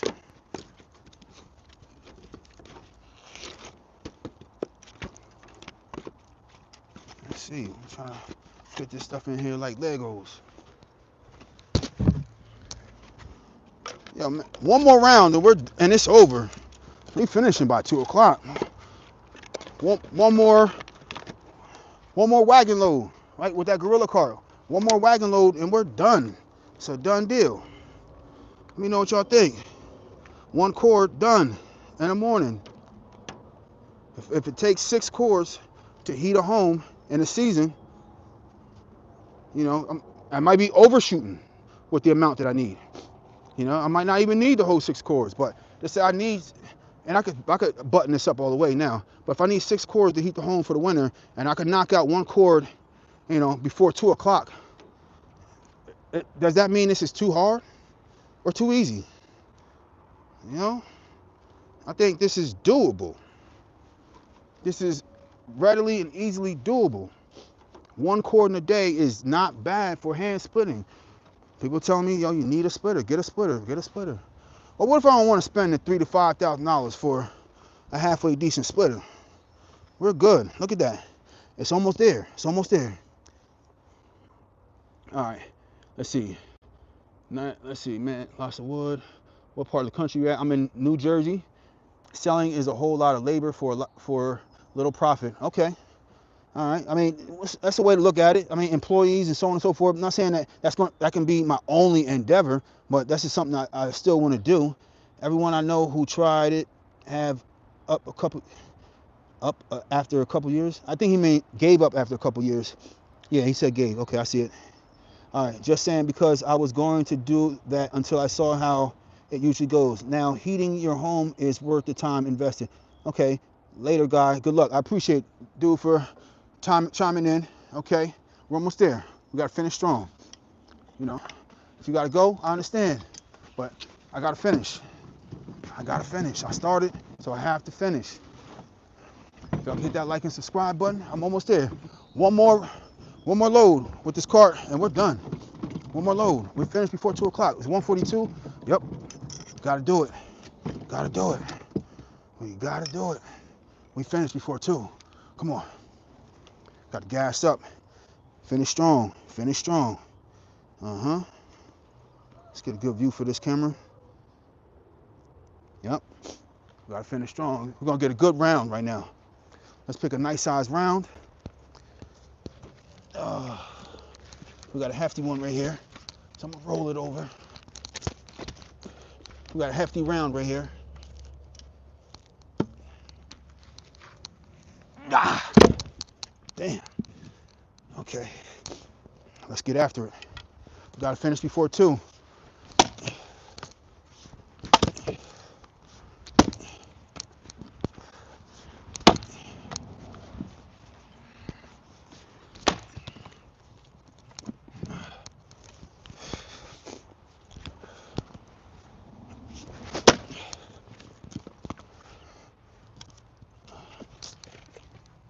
It's going to be harder to turn this one. It's a hefty one. Still got a lot of moisture in there. We got some nice, beautiful pieces coming off of here. Okay. Got to put a little bit more gas. Come on. We got to finish before 2. Get after it. Get after it. Come on now. There's a lot of wood going to come off of this round.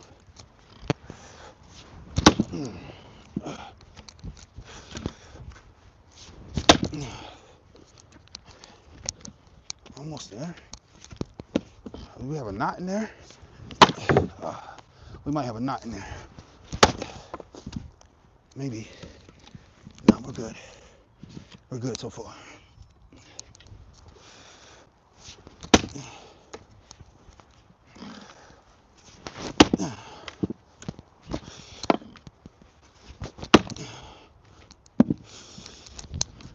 finish before 2.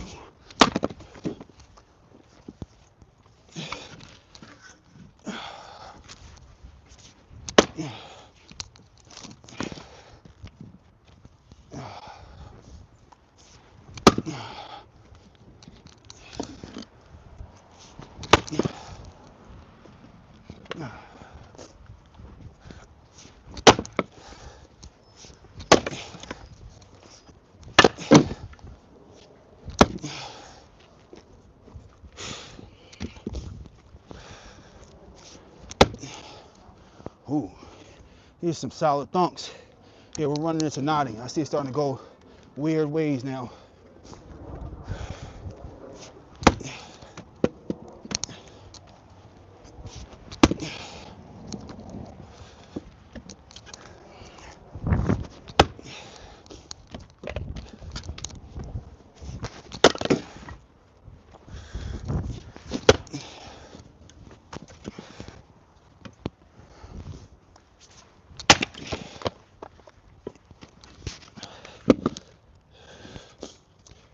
Stay away from these knots.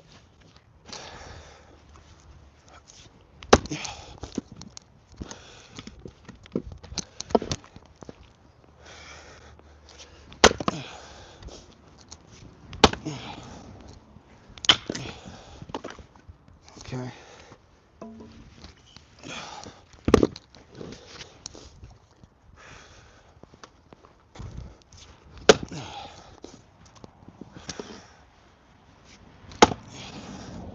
Yeah, it's knotted, definitely knotted in there. You don't want to come apart yet. All right, gotta finish before 2. Gas him up, gotta gas myself up. Let's go, come on. Ah! Gotta turn up. I said before 2 o'clock, and I meant it. Gas up. Ah! Gas up. Come on. Ah! I ain't letting this wood get the best of me. Ah! Not backyard lumberjack. No, sir. No, sir. Not getting the best of me. Not today. Come on now. I said we'd be done before 2. Huh? Not letting no knots stop what I'm doing. No, not today. All right, we got work to do. All right, I was only giving about 40-50% before. Like I said, he ain't playing with this. I'm not playing with it. I'm not playing with it.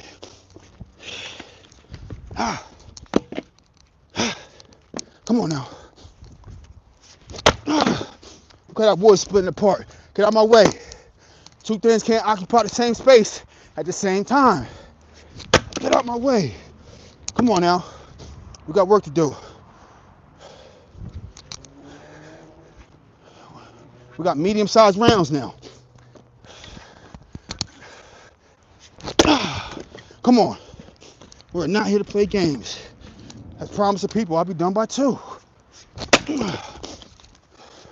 Get off my axe. Get off my axe. Come on. Get out the way. We got work to do. Got work to do. Uh-huh. I need a bigger round. Come on. Come on. Come on. Gas up. Up. Up. Got work to do. Got work to do. Come on now. Get out of my way. Get out of my way.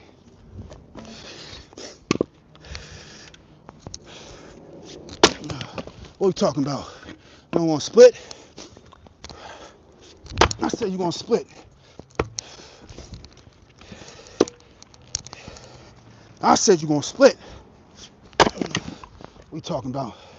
Let's fill up our cart now. Let's see what we got. We said we're going to finish by 2 o'clock. I meant it. Uh-huh. Let's get it. Let's get it. Finish strong. Finish strong. No pussyfooting around. Finish strong. Cross the finish line.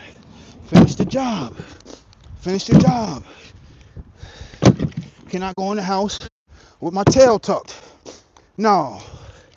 Honey, you almost got it. You almost did it. You almost did it. Almost don't count. Nope. Nope. Nope. Almost does not count. And we off an empty stomach. No breakfast, no coffee, nothing. Natural gas, fuel, motivation. Purpose driven. What are we talking about here? I think we got enough to finish our chord, but we're gonna go one more. We're gonna go one more. One more round after this. We're gonna put one more round. Get out my way. What are you talking about? This boy don't stand a chance. No, this is good. It's a good burner right here. Come on, one more round. I want a hefty one. I want a hefty one. Come on. I don't have no hefty ones on top. Damn it. I wanted to get after it. I didn't want to be done already. I wanted to get after it. Got a decent one. Got a decent one. Where we at? Where we at on time? Where we at on time? All right. It's 1:50. Got 10 minutes to get over there and get it done. Get it stacked. 10 minutes. I ain't gonna need all 10. What are we talking about? I don't need 10 minutes. I don't need 10 minutes. Get up out of my way.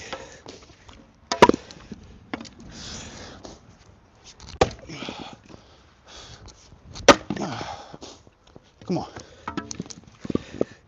Get cut, load up. Get cut, load up. Gas up, gas up, gas up. Stand tall.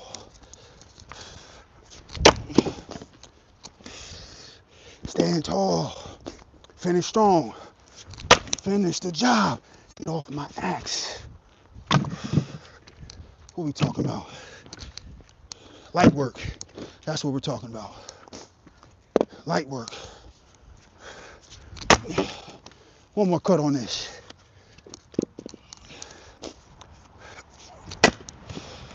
Light work. That's what we're talking about. Easy.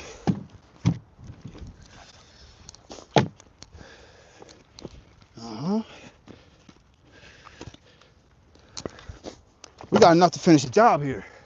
All right, let's wheel this cart, turn him around, and finish strong. If you thought I wasn't gonna finish you thought wrong. Come on now, backyard lumberjack. We gotta finish this chord right now. Come on now, finish strong. I said by two, by two. We down to minutes. All right, get you a good camera angle, and we're done. Full chord done by 2 o'clock, 2 p.m. Let's get it. Look at all that.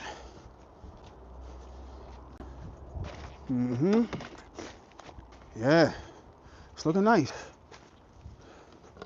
Okay. Yeah, that's comparable, right? That is comparable. Look at that. Let's finish strong. 2 chords right there. Finish strong. Let's get it.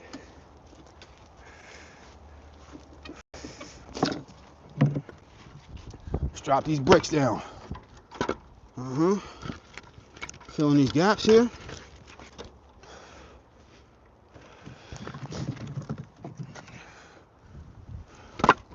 Done deal.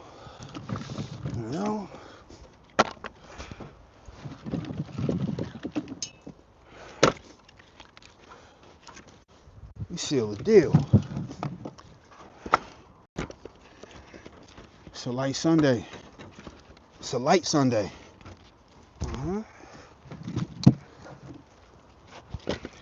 I still got some gardening to get to. I still got some vegetables to get to. This is a light Sunday on film right here.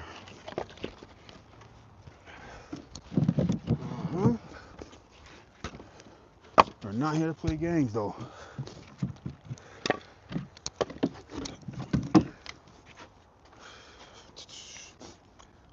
Get in where we fit in. Come on now. Playing Legos, playing Tetris.